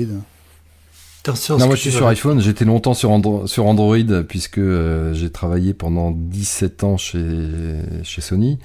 Bon, avant Android, il y avait autre chose qu'Android, mais bon bref. Et donc je suis passé sur Apple en créant YesYes. Oh bah, bienvenue au club. Donc ça t'intéresse sans doute parce que tu as fait la mise à jour ou pas encore d'iOS 15 ? Je l'ai faite, tout à fait. Je l'ai faite hier. Alors je suis pas rentré dans le détail de tout. J'ai vu les notifications qui avaient évolué. J'ai vu que on pouvait avoir le mode de, comment ils appellent ça, concentration ou un truc comme ça, où tu peux décider quel type de notification tu peux avoir. Mais j'avoue que je suis pas rentré encore dans le détail de tout ça. La seule chose que je voulais dire, mais j'ai rapidement souligné tout à l'heure, c'est que dans le reconditionné, souvent on dit ah oui, c'est pour lutter contre l'obsolescence programmée parce que les méchants fabricants, ils font en sorte qu'il y ait des puces qui au bout d'un moment deviennent obsolètes, etc., etc. Je vais vous donner un chiffre qui est simple, c'est que la moyenne de changement d'un smartphone, alors elle a augmenté, elle est passée de 24 mois à 32 mois, d'accord ? Mais 32 mois, c'est 2 ans et demi, grosso modo, un peu plus. La durée de vie d'un smartphone, c'est 4-6 ans, et quand on le voit notamment sur l'argument qui était « mais oui, mais les mises à jour, elles se font plus », bah, les mises à jour, elles se font encore 6 ans après. Donc l'obsolescence programmée, c'est nous, quelque part, qui l'organisons, mais on a juste le droit de dire bah, « moi, j'ai envie de changer de téléphone parce qu'il me fait envie », et c'est tout, et on a le droit, et après on revend l'ancien. Mais cet argument qui est de dire bah, soit je peux pas changer la batterie parce que c'est pas accessible, ou les mises à jour se font pas, sont pas des vrais arguments. Donc je trouve intéressant que, en tout cas Apple a considérablement rallongé la mise à jour, enfin en tout cas la rétro-compatibilité, je sais pas si on dit ça comme ça, mais de la mise à jour. Et nous, on continue du coup à vendre de l'iPhone 6S, et on s'est toujours dit on va continuer à vendre des produits tant que ils sont compatibles avec la dernière version iOS. iPhone 6S est un produit qui est maintenant à 120 €. On a un iPhone à 120 € aujourd'hui, iOS 15, donc ce qui est quand même extraordinaire. Ouais. Bon François, on continue avec les donc 15 nouveautés d'iOS 15. On passe au Memoji ? C'est bien parce que j'ai été un peu spoilé, donc ce sera plus rapide. Pardon. Donc les C'était pour la Memoji, major. non, mais grande nouvelle, il y a des nouveaux vêtements, des nouvelles lunettes, il y a plein de choses. Alors ça c'est pareil, je sais pas si vous continuez à les utiliser, moi je les utilise de temps en temps en autocollant, j'en ai un, mais honnêtement... Non. Pas hyper souvent, si. non. Bon, les autres dorment, donc laisse tomber. Non, c'est rigolo une fois de temps en temps. On n'ose pas interrompre. Hein. On veut pas spoiler. Il pose une question, il faut répondre. On veut pas spoiler. Je me croirais en cours là, vous êtes pas cool les gars. Ça. Ils sont assis au fond tous les deux et ils dorment. Pas du tout. Bon, du tout. écoute, moi j'avais une question du coup. Est-ce que c'est l'ordre du site Apple, les features? Oui. J'ai fait ma sélection, mais c'est dans l'ordre du site Apple. Ouais, c'est marrant qu'ils aient gardé, mais tu n'en as pas parlé, donc je vais te laisser en parler. Mais texte en direct, moi j'aurais mis ça en premier. C'est le truc à la première seconde d'utilisation d'iOS 15, c'est vraiment le truc, je me dis, mais c'est génial ce truc. On le savait, hein, mais à l'utilisation, c'est génial. Mais tu vas en parler, donc je n'en dis pas plus. Je n'en dis pas plus. Du coup, on va en parler maintenant. Bah oui. C'était pas le point suivant. Bah oui. Lui, il a spoilé par contre. Donc c'était quand même la grosse nouveauté qui était attendue par tout le monde. Donc je le rappelle, le principe, c'est par exemple avec l'application Appareil Photo, si vous mettez l'iPhone sur un texte, vous avez moyen en fait de sélectionner le texte et du coup de faire un copier-coller directement l'intégrer dans une application, dans Mail, dans Message, etc. On l'a testé, ça marche vraiment très bien sur des caractères qui ont été imprimés. Moi je l'ai essayé sur l'écriture, alors pas mon écriture parce que j'écris vraiment mal, donc je savais très bien qu'il allait pas reconnaître, mais sur des écritures qui étaient un peu plus réussies, et on sent vraiment que là aujourd'hui c'est optimisé sur un papier qui a été imprimé, un tract, une revue, etc. Ça marche très très bien. Par contre sur de l'écriture manuelle, je trouve que c'est un peu laborieux. On a vu pas mal de tips aussi, je le donne sur l'application Notes en particulier, plutôt que d'aller lancer l'application Appareil Photo, quand vous maintenez le clic enfoncé comme si vous alliez faire une sélection, si vous naviguez, vous avez moyen de cliquer sur l'outil, alors je crois qu'il l'appelle scanner logiquement, si je dis pas de bêtises, et vous avez directement une petite fenêtre qui apparaît en bas et ça vous permet de le scanner en OCR directement dans l'application Notes plutôt que de retourner dans l'application photo. Mais c'est quand même hyper intuitif et ça marche vraiment très bien. Donc voilà, quand vous avez une recette de cuisine dans un magazine et que vous voulez pas acheter le magazine, vous pouvez tout à fait utiliser cet outil-là pour copier-coller la recette de cuisine à partir de l'appareil photo. Bon, on reprend le fil, François. Alors je reprends le fil. Allez. Donc David nous en a parlé, donc ouais, la concentration, c'est vraiment très très bien. Donc c'est une grosse évolution de ce qu'on connaissait avant avec le mode ne pas déranger, le mode avec la petite lune, qui est vraiment poussé à l'extrême. Alors moi j'ai commencé à jouer avec, j'ai pas encore activé le mode concentration. L'idée en fait c'est que vous puissiez désactiver les notifications sur des séances particulières. Vous avez moyen, les gens ont quand même moyen de vous prévenir, c'est-à-dire que on l'a testé avec Serge par exemple, qui était en ne pas déranger. En fait, quand vous envoyez un message, vous avez moyen de cliquer dessus, et c'est vraiment en mode non, mais je veux quand même dire que j'envoie mon message, etc. Donc si vous tombez sur des gens relous, vous avez quand même moyen de l'activer. Mais dans l'idée, c'est d'isoler les notifications à certains moments de la journée. Et ce qui est pas mal aussi, c'est que par exemple, si vous recevez beaucoup de notifications, je vais prendre un exemple de France Info, moi j'ai les push de France Info et c'est la radio que j'écoute, et je dis pas ça pour faire corporate, Benjamin, mais c'est la réalité. Et c'est vrai que c'est une des grandes sources d'information. Et c'est vrai que si vous voulez éviter d'avoir toutes les notifications tout le long de la journée, vous pourrez programmer pour avoir les notifications qui apparaissent par exemple à 10h, à 14h, et vous avez toutes les notifications qui apparaîtront d'un coup à une heure précise. Et vous pouvez grouper les applications. Oui. Donc si, par exemple, WhatsApp, j'ai trop de messages de mes amis d'iWeek, je peux dire je veux avoir les messages qu'à 10h et à 14h. Non, ça n'arrive jamais. C'est hyper intuitif. Je le fais jamais. Ça. C'est hyper intuitif, ça marche vraiment très très bien, je vous conseille de l'utiliser. Moi je le conseillerais même à mes étudiants, vous voyez, même moi, on a du mal à rester concentré longtemps en fait, parce qu'on a souvent tendance à avoir des notifications sur le téléphone à côté, et je me dis ça peut être pratique, et ça se synchronisera aussi logiquement avec Monterey, c'est-à-dire que quand vous l'activerez sur l'un, ça devrait le faire sur l'autre, un peu sur le même principe que ne pas déranger aujourd'hui. Logiquement, quand vous activez ne pas déranger sur l'iPhone, ça l'active sur tous vos périphériques qui sont reliés au même compte iCloud, c'est le prérequis de base. Sinon, autre nouveauté plutôt sympa, ces plans, il y a pas mal de petites choses. Les incidents signalés, les différents moyens de transport sont indiqués aussi.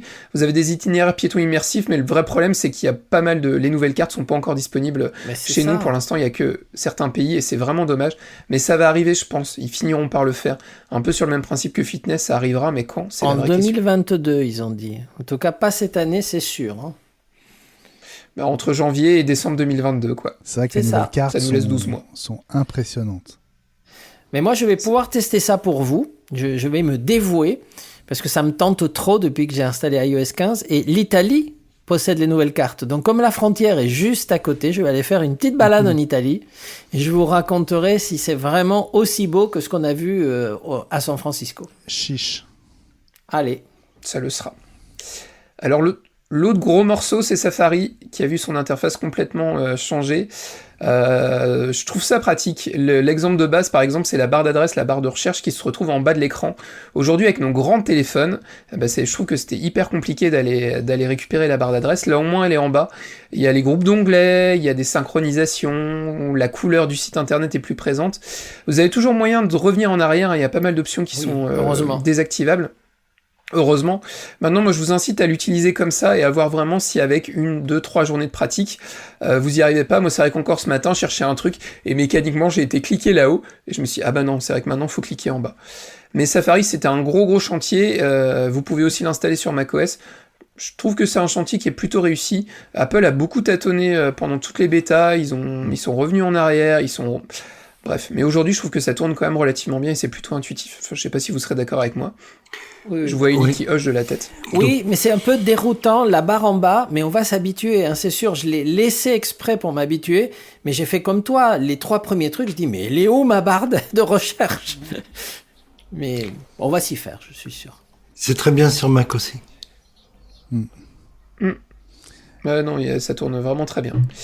Localisé. Autre petite nouveauté, et je l'ai utilisé encore aujourd'hui, l'application Localiser les objets qui a évolué. Et maintenant, vous avez une notification. Alors moi, je l'ai testé aujourd'hui. C'est-à-dire que j'ai oublié mon téléphone dans le bureau d'une collègue. Et peu de temps après, j'ai mon Apple Watch qui m'a envoyé une notification en me disant « Oh, t'as oublié ton iPhone ». Et normalement, ça marche aussi avec les petits AirTags. Ça peut être intéressant si vous avez tendance à être un peu tête en l'air et à oublier régulièrement vos objets. Mais moi, j'avais pas lu que ça fonctionnait entre l'Apple Watch et l'iPhone. Et je trouve ça très pratique et très ingénieux, parce que c'est vrai que des fois on l'oublie, et ben là au moins il l'indique. Je crois qu'Eli voulait préciser quelque chose. Oui, juste une petite précision, c'est que ça devait fonctionner aussi avec les AirPods Pro, mais Apple a annoncé que pas dans la 15.0. Donc petite déception, parce que les AirPods Pro c'est le genre de truc qu'on oublie facilement, mais c'est prévu. Donc ça va logiquement arriver. Ça devrait arriver. Donc comme je le disais tout à l'heure, du côté de Spotlight, il y a eu pas mal d'évolutions, les résultats sont enrichis, vous retrouvez aussi les photos, donc voilà, on sent une évolution aussi de ce côté-là, et Spotlight c'est vraiment un outil qui est hyper utilisé et qui s'enrichit d'année en année, et voilà, je trouve que voilà, Apple fait beaucoup de travail là-dessus. Comme photo, alors il n'y a pas beaucoup d'évolution du côté de photo, voilà, les souvenirs sont améliorés, vous pouvez rajouter de la musique, enfin voilà, il y a quelques petites nouveautés. Moi, j'avoue que l'application photo, j'utilise pas trop, parce que j'ai tendance à plutôt utiliser un logiciel qui s'appelle Adobe Lightroom pour retoucher mes photos et pour les trier. Mais voilà, vous savez que ça existe, n'hésitez pas à aller regarder de ce côté-là. Moi, je l'ai jamais trouvé intuitif, photo, mais après, c'est parce que je pense que j'ai de mauvaises habitudes sur Lightroom, et que j'ai eu l'habitude, en fait, de gérer moi-même ma bibliothèque, et photo automatise énormément, ce qui peut être très bien pour le commun des mortels, mais pour des gens qui aiment la photo et qui aiment bien bricoler, qui aiment bien organiser sa propre arborescence, je pense que c'est compliqué. Ouais. Je suis d'accord. La santé, voilà, François. Bah, la santé, j'ai une bonne nouvelle, vous pourrez partager. Comment ? La santé, c'est la vie. Oui, c'est important, santé, et Apple continue. Tu vas bien ? Bah là, ça va. Bon. Ça va ? Et toi, ça va ? Oui, ça va, merci. Je parlais de l'appli l'intérêt, santé, évidemment. Oui. J'ai une bonne nouvelle, c'est que maintenant on pourra carrément s'envoyer nos bilans de santé. Si vous voulez partager vos résultats, vous pouvez le faire. Faire des concours de triglycérides, c'est ça C'est ça. On va faire une spéciale. Tout à fait. Allons-y. Et puis, la petite nouveauté qui va beaucoup marcher en Bretagne, c'est l'iPhone va être en capacité de vous dire si vous marchez droit ou pas, si vous êtes plus appuyé sur un pied ou sur l'autre. Voilà. Maintenant, santé, c'est pareil, allez, je vais le dire, c'est une usine à gaz. Je trouve qu'il y a beaucoup d'options. Il y a beaucoup de choses qui sont implémentées au fur et à mesure, surtout avec les évolutions aussi de l'Apple Watch, avec les capteurs ajoutés. Mais c'est vrai que si vous avez vraiment envie de suivre toute votre santé, vous pouvez le faire. Vous mettez les capteurs dans le matelas, vous prenez votre température tous les matins avec. Enfin, vous avez vraiment moyen de faire tout centraliser sur l'application santé. À vous de voir. Maintenant, voilà, c'est une application qui évolue au fur et à mesure des années, comme d'habitude. Du côté de Siri, il y a quelques éléments que maintenant vous pourrez interroger Siri directement sur votre téléphone sans qu'il soit connecté à Internet. On retrouve le principe du contrôle vocal qu'on avait sur l'iPhone 4S, je ne sais pas si vous en souvenez. Wow. Voilà, l'idée c'est que certaines interrogations qui sont assez simples, on peut les faire directement sur l'iPhone sans qu'il accède au réseau. Voilà, si vous êtes dans un trou paumé ou si vous êtes au milieu de la mer dans votre bateau, ça veut dire que vous pourrez quand même invoquer Siri pour certaines opérations. Et Siri continue à vous donner aussi les notifications. Évidemment, je viens de déclencher Siri à la maison, c'est pas grave. Je l'ai testé, si vous avez des AirPods ou des Powerbeats par exemple, vous savez, vous avez les notifications, les messages qui vous sont dictés par les écouteurs, ça c'est super bien. Moi qui fais du vélo, et en fait ce matin je m'en suis rendu compte parce que quand je suis sorti de la maison, je suis parti à vélo, et arrivé à aller, on va dire 500 mètres de chez moi, j'ai eu la notification et il y a ma maison qui m'a annoncé que j'avais quitté la maison, et que du coup les caméras s'étaient activées. Donc on sent vraiment qu'il y a une évolution aussi de ce côté-là. Voilà, ça a le mérite d'exister. Et puis, mais je pense qu'on y reviendra sur le 14e point, parce qu'il est très important, c'est iCloud Plus, avec les nouvelles fonctionnalités de relais privé iCloud. Vous en aviez parlé à une émission avec Fabrice, je m'en souviens, qui était avec nous la semaine dernière. Vous pouvez masquer votre email, comme on pouvait le faire avant, mais les fonctionnalités sont encore plus évoluées. Et la petite nouveauté aussi, vous pouvez faire quelque chose qui était faisable chez Google. Vous pouvez déléguer en fait la gestion de votre nom de domaine au niveau des adresses email à Apple. C'est-à-dire que par exemple, si vous avez votre propre site internet, vous avez des boîtes mail, plutôt que de les gérer avec votre fournisseur d'internet, vous pouvez déléguer et dire c'est Apple qui va gérer. Moi par exemple, j'ai le truidic.fr. Mes adresses letruidic.fr, en fait, je les retrouverai directement sur iCloud et ce sera Apple qui va les gérer. Pas mal. Donc je trouve ça plutôt pratique. Et la 15e fonction, qui n'arrivera pas pour l'instant, mais qui est présente dans la bêta d'iOS 15.1, c'est SharePlay qu'on attend impatiemment et qui devrait arriver à un moment ou à un autre. Mais, j'ai une 15e nouveauté, justement, qui va venir sauver la journée, car elle n'est pas citée par Apple, mais moi je trouve que c'est une des plus importantes.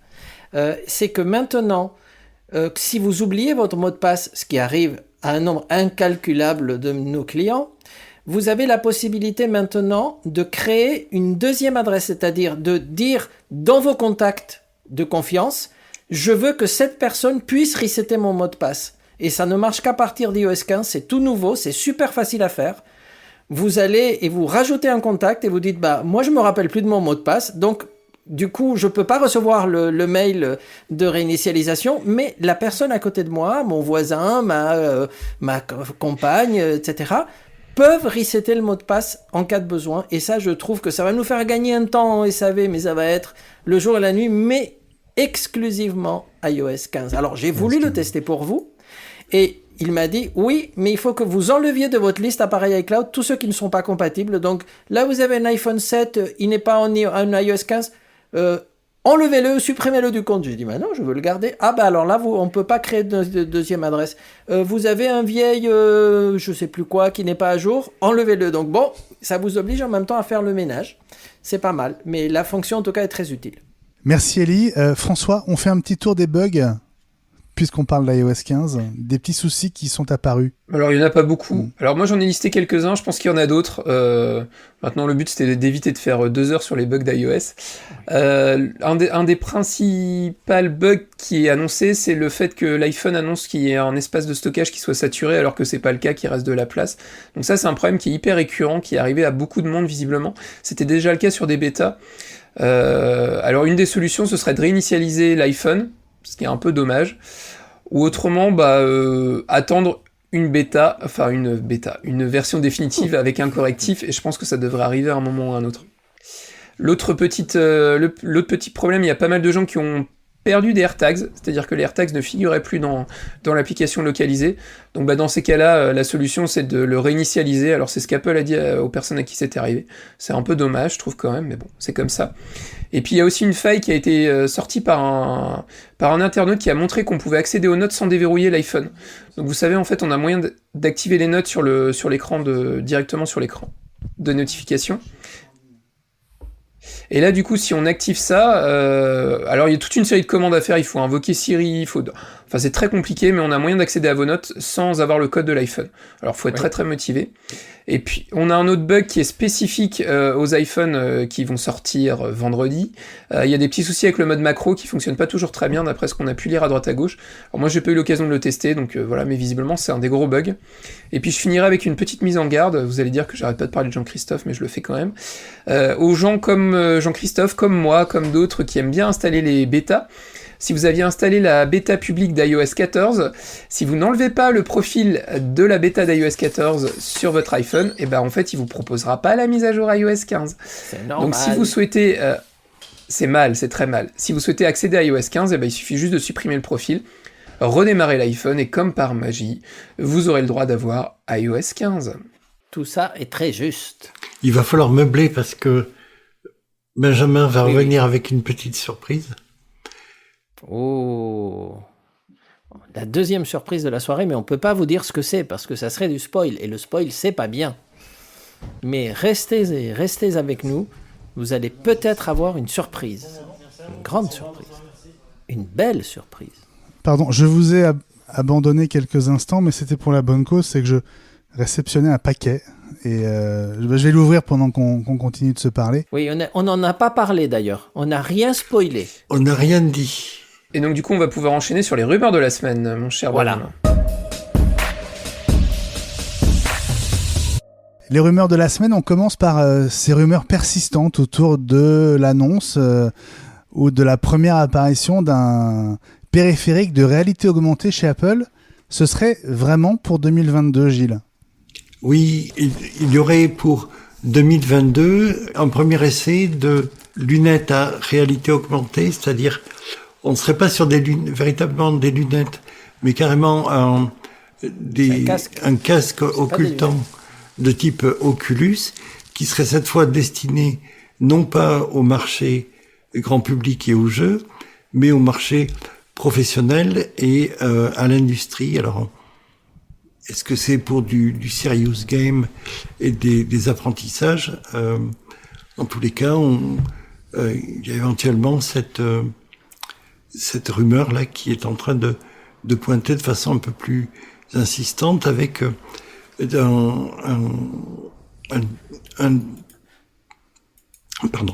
avec un prototype déjà validé et une phase préparatoire à la pré-production, donc un stade relativement avancé. Ouais. Élie, on distingue deux produits en fait dans les rumeurs. En fait, les rumeurs parlent de ce casque, c'est un vrai casque, et ils ne parlent pas des lunettes qui sont véritablement le produit que nous attendons. Et effectivement, j'ai lu un autre article qui donne quelques précisions supplémentaires. Ça serait, comme a dit Gilles, pour le domaine professionnel, mais ce qui est inquiétant, c'est qu'ils annoncent un prix qui démarrerait à $2000. Donc $2000, c'est pas dans les produits Apple typiques. Et si vous prenez un Oculus, même le haut de gamme, c'est un produit qui est plutôt dans les 400. Donc à $2000, il n'y a pas beaucoup de casques dans ces niveaux-là. Et j'ai vu un rendu qui est un dessin en fait du casque. Il n'est pas particulièrement beau. Je m'attendais à mieux chez Apple. Si, évidemment, c'est un rendu, c'est un dessin. Ça ressemblait à ça. Ça serait une petite déception parce qu'Apple nous a habitués à mieux, mais il est vrai qu'on n'a plus Johnny Ive derrière les crayons.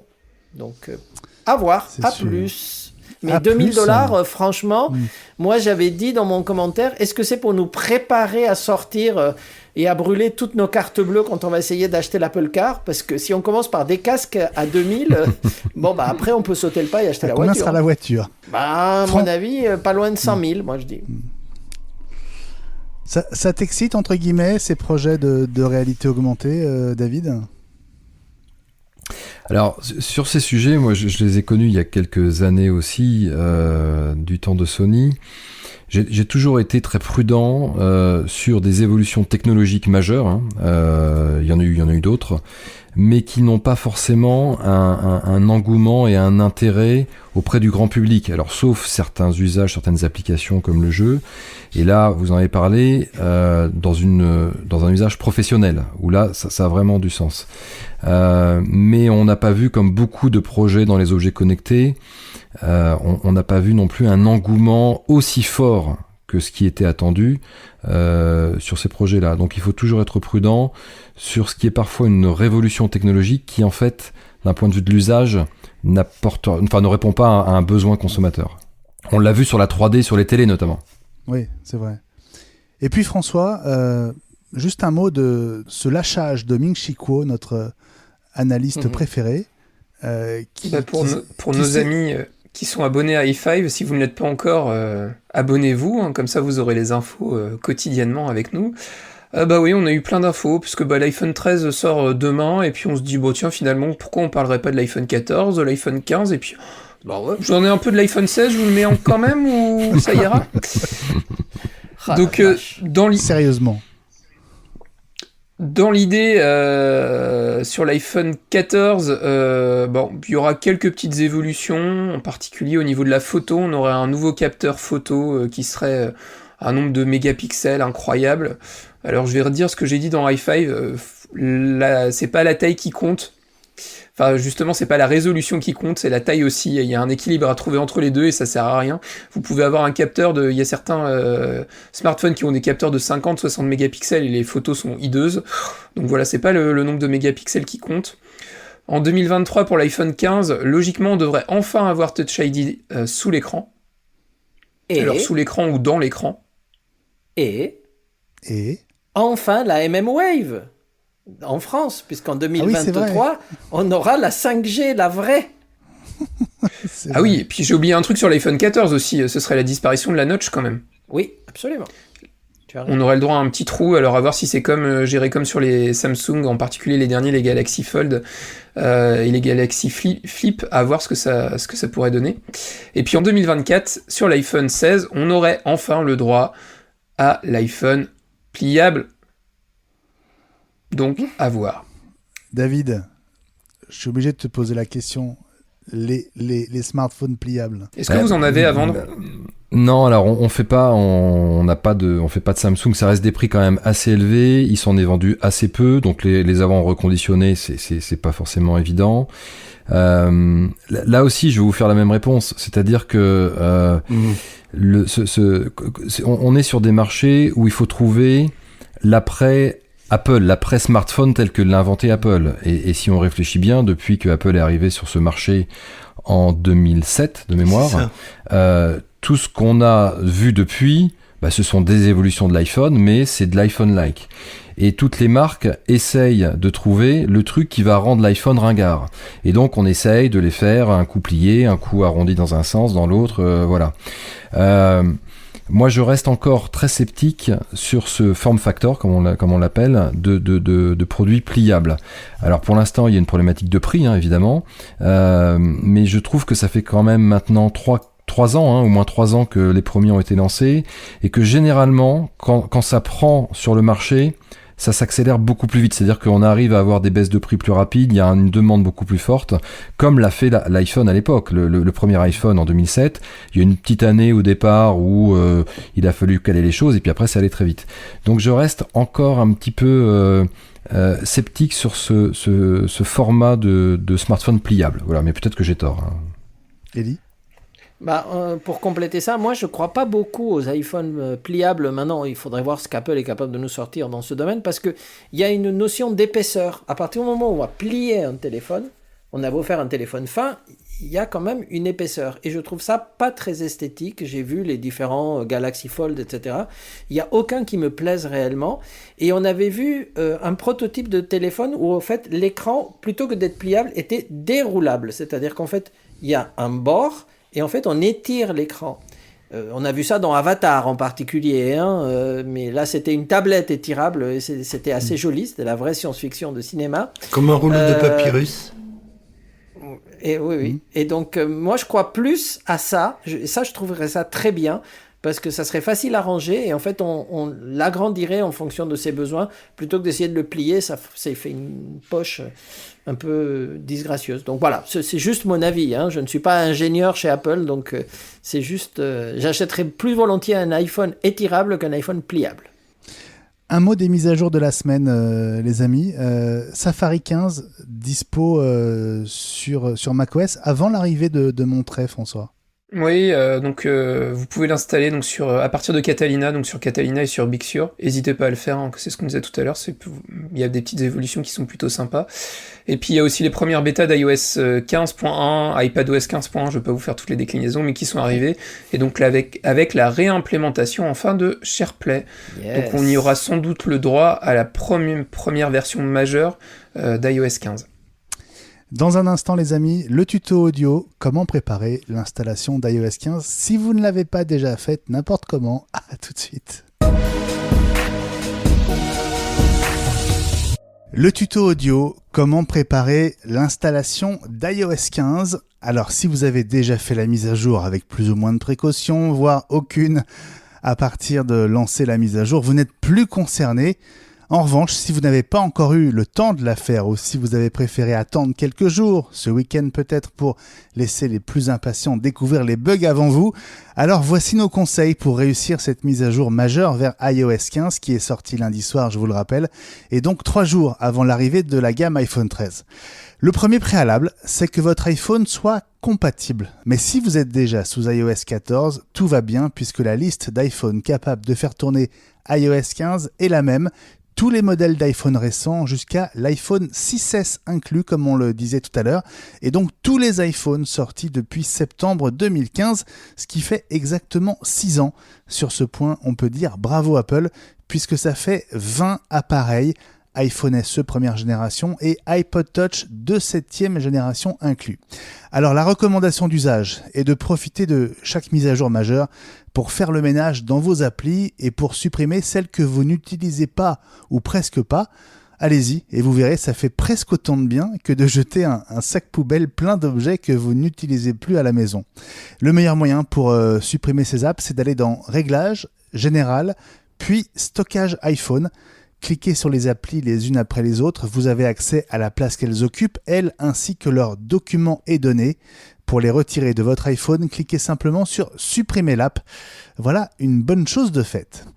Préalable numéro 2, iOS 15 nécessite au moins 2 Go de libre sur votre iPhone. Ne lancez pas la mise à jour à moins de 2,5 Go disponibles pour être tranquille. Pas indispensable, mais vous serez encore plus prêt si vous mettez à jour vos applis. Allez dans l'appli App Store, cliquez sur l'icône de votre compte en haut à droite de la fenêtre qui s'ouvre. Moi, c'est un tournesol. Soit vous cliquez sur « Tout mettre à jour », soit vous scrollez pour faire défiler les apps et vous lancez les mises à jour une par une. Préalable numéro 3, sauvegardez votre iPhone, on ne le dira jamais assez, c'est indispensable en cas de problème, sinon vous perdez tout. Retournez donc dans « Réglages », cliquez sur le haut de la fenêtre qui apparaît, c'est votre identifiant Apple et votre compte iCloud. Dans l'écran qui apparaît, si stockage iCloud est sur non, cliquez dessus et basculez sur oui, puis cliquez sur sauvegarder maintenant, ce qui suppose que vous ayez suffisamment d'espace sur iCloud. Sachez que depuis 3 jours, quand vous achetez un nouvel iPhone, Apple vous offre pendant 21 jours renouvelables une fois tout l'espace nécessaire pour sauvegarder un iPhone afin de le restaurer sur un autre. Pour en profiter, tout en bas de Réglages général avec iOS 15, la ligne réinitialiser est devenue transférer ou réinitialiser l'iPhone. Cliquez sur cette ligne, puis sur démarrer.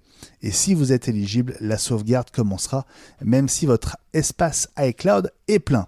Vous pouvez aussi sauvegarder votre iPhone sur votre Mac si vous avez suffisamment de place, là aussi sur votre disque dur. Branchez votre iPhone à votre Mac via un câble Lightning. Ouvrez une fenêtre sur le Finder et cliquez sur le nom de votre iPhone dans la colonne de gauche. Dans l'onglet Général, en haut de la fenêtre, cliquez devant Sauvegarder toutes les données de votre iPhone sur ce Mac, puis cliquez sur Sauvegarder maintenant et attendez. Si vous êtes sur PC, mais j'ose même pas l'imaginer, mettez à jour iTunes pour Windows. Sur Mac, iTunes a disparu depuis Catalina et donc vous n'avez rien à faire de ce côté-là. Voilà, j'ai une bonne nouvelle, vous êtes paré pour installer iOS 15 dans les meilleures conditions. Vous pouvez donc cliquer sur votre Mac sur « Rechercher les mises à jour », toujours dans la fenêtre qui réunit les infos sur votre iPhone. Une fenêtre doit alors apparaître avec ce message « Une nouvelle version du logiciel de l'iPhone, entre parenthèses 15.0, est disponible. Souhaitez-vous la télécharger et mettre à jour votre iPhone dès maintenant ?» Et comment mon gars, on n'a pas fait tout ça pour regarder les étoiles? Cliquez donc sur télécharger et mettre à jour et allez prendre un café mais sans votre iPhone. Un dernier conseil, ne lancez pas la mise à jour quand vous êtes pressé ou quand vous risquez d'avoir besoin de votre téléphone. Pendant toute la mise à jour qui peut durer entre une demi-heure et plus d'une heure, il sera complètement inutilisable. Vous verrez peut-être des notifications arriver, mais vous risquez comme moi de ne même pas pouvoir les ouvrir. Et donc choisissez bien le moment, mais après ça ne sera que du bonheur. Allez, on a bien mérité de mettre les pieds sous la table pour fêter ça avec Ellie en cuisine. À tout de suite pour le dîner d'Ellie. Le dîner d'Ellie, entrée, plat, dessert, c'est notre invitation toutes les semaines dans A-Week. Ellie, tu es en cuisine, tu envoies les entrées ? Allez, j'envoie les entrées et donc ça m'a pris 24 heures. Hein. Des fois, c'est les plats, il faut les faire mijoter pour pouvoir répondre à la question posée dans i5 hier concernant le spatial audio sous iOS 15. Et c'est vraiment étonnant. Donc du coup, j'ai écouté le avant puisque j'avais pas fait la mise à jour. Donc ça me l'a remis en tête. Donc j'ai écouté plusieurs chansons en spatial audio. Et c'est vrai que quand on tourne la tête, en fait, le son suit. Donc c'est assez rigolo. Après, on peut avoir du son spatialisé sans tourner la tête. Hein. Mais sous iOS 15, ce qui est étonnant, c'est que quand vous tournez la tête, les instruments ou le chanteur restent à leur place. Donc si la personne est à droite, vous tournez la tête et vous l'écoutez là. Si vous revenez et vous le regardez, ben, il est devant vous. Et ça, je trouve ça beaucoup plus réaliste. Et on peut se dire, mais pourquoi ils ne l'ont pas fait avant ? Il doit y avoir certainement une challenge technique. Mais en tout cas, c'est mieux qu'avant. Après, l'idéal, ce serait carrément qu'ils puissent donner le choix. Voulez-vous que la musique vous suive ou voulez-vous qu'elle reste sur place ? Et là, ça serait le top. Parce qu'il y a certains qui vont me dire « Ah mais non, mais c'était mieux avant. C'est quoi ce progrès ?» Bon, c'est comme ça. Mais c'est super beau. En concert avec l'Apple TV, enfin sur un téléviseur, ça doit être absolument génial.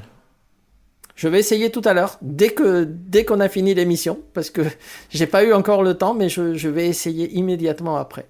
David, je te vois avec des AirPods Pro. Est-ce que tu as activé le spatial audio sur tes AirPods Pro ? Pas du tout. Donc il faut que je l'active. Alors, ça se passe dans les réglages des AirPods Pro et ça marche avec Apple Music. Que Apple Music pour l'instant. Que Apple Music. Ouais. Ok. Bon. On passe au plat de résistance, Elie. Oui, alors là justement, ça peut devenir une grosse polémique ou ça peut très bien s'éteindre, mais en fait, Disney est en train de questionner un problème qui existe en France depuis très longtemps, qui est le délai entre la sortie d'un film et la possibilité de le mettre dans un service de streaming. Puisqu'en France, on arrive presque à 3 ans. D'abord, il y a un délai par rapport à la sortie DVD qui est énorme par rapport aux États-Unis, par exemple. Ensuite, il y a le fait de pouvoir le passer à la télé. Là, on est presque sur les 2 ans.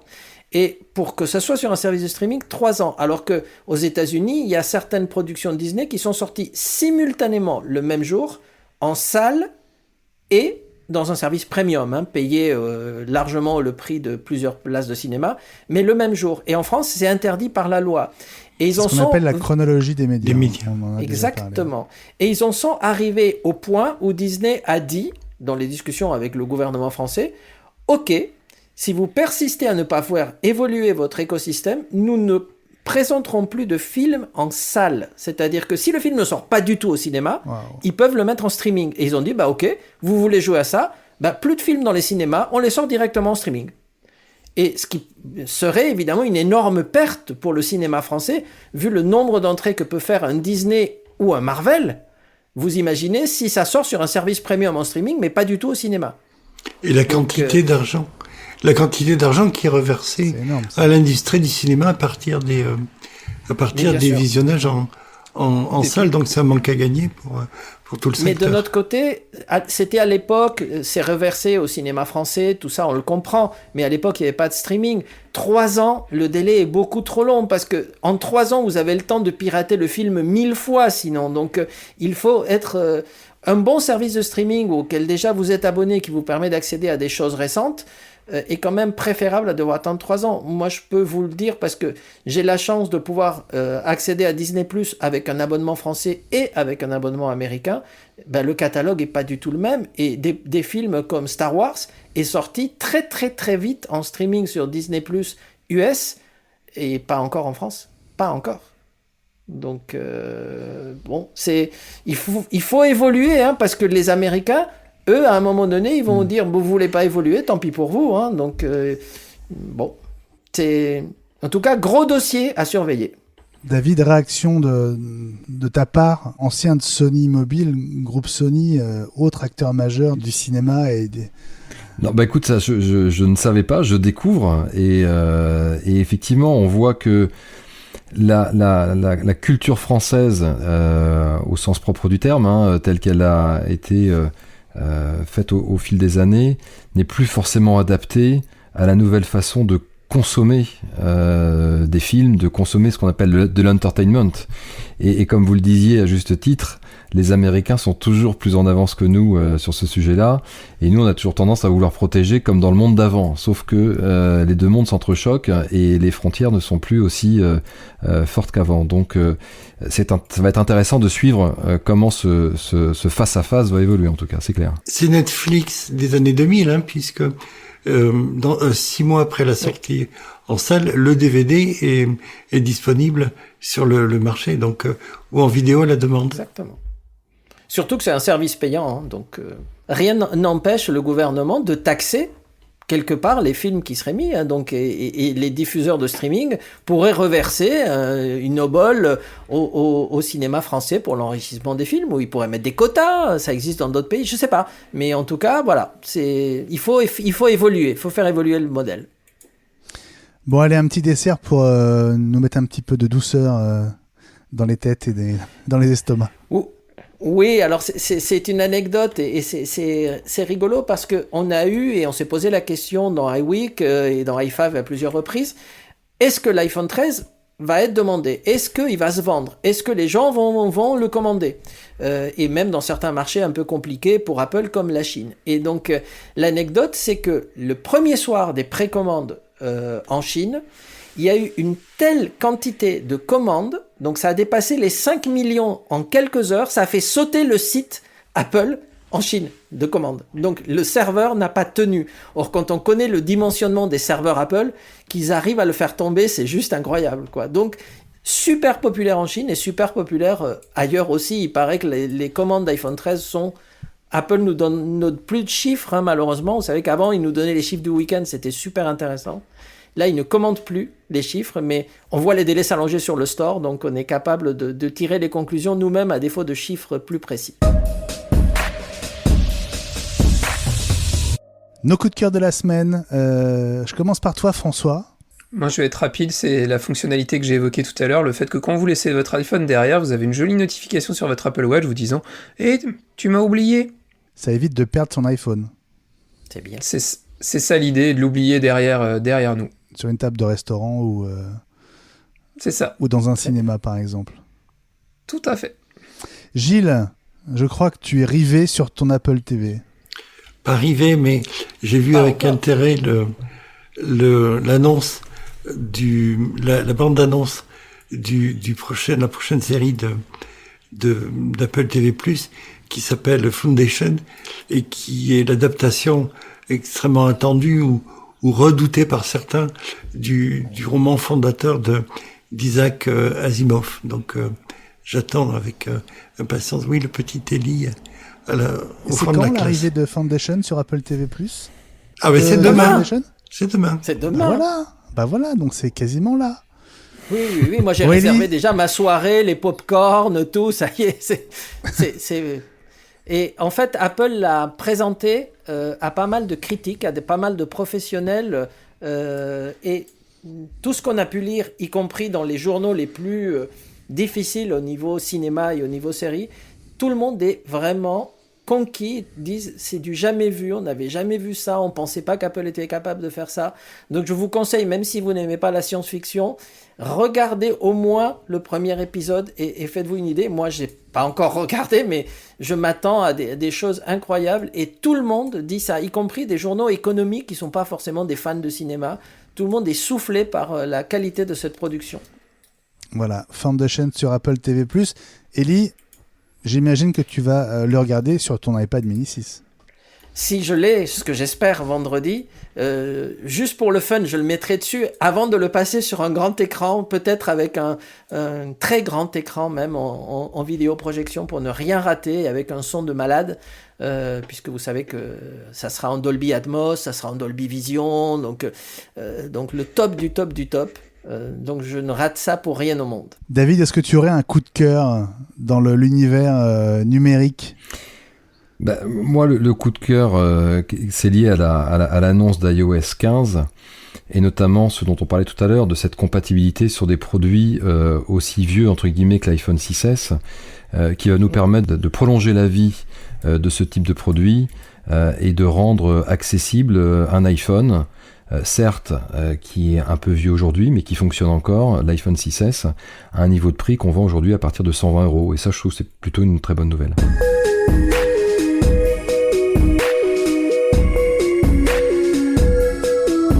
C'est fini pour cet épisode 57. On vous souhaite de vous régaler à partir de demain, vendredi 24 septembre, avec vos nouveaux iPhone 13, iPad 9 et iPad mini 6.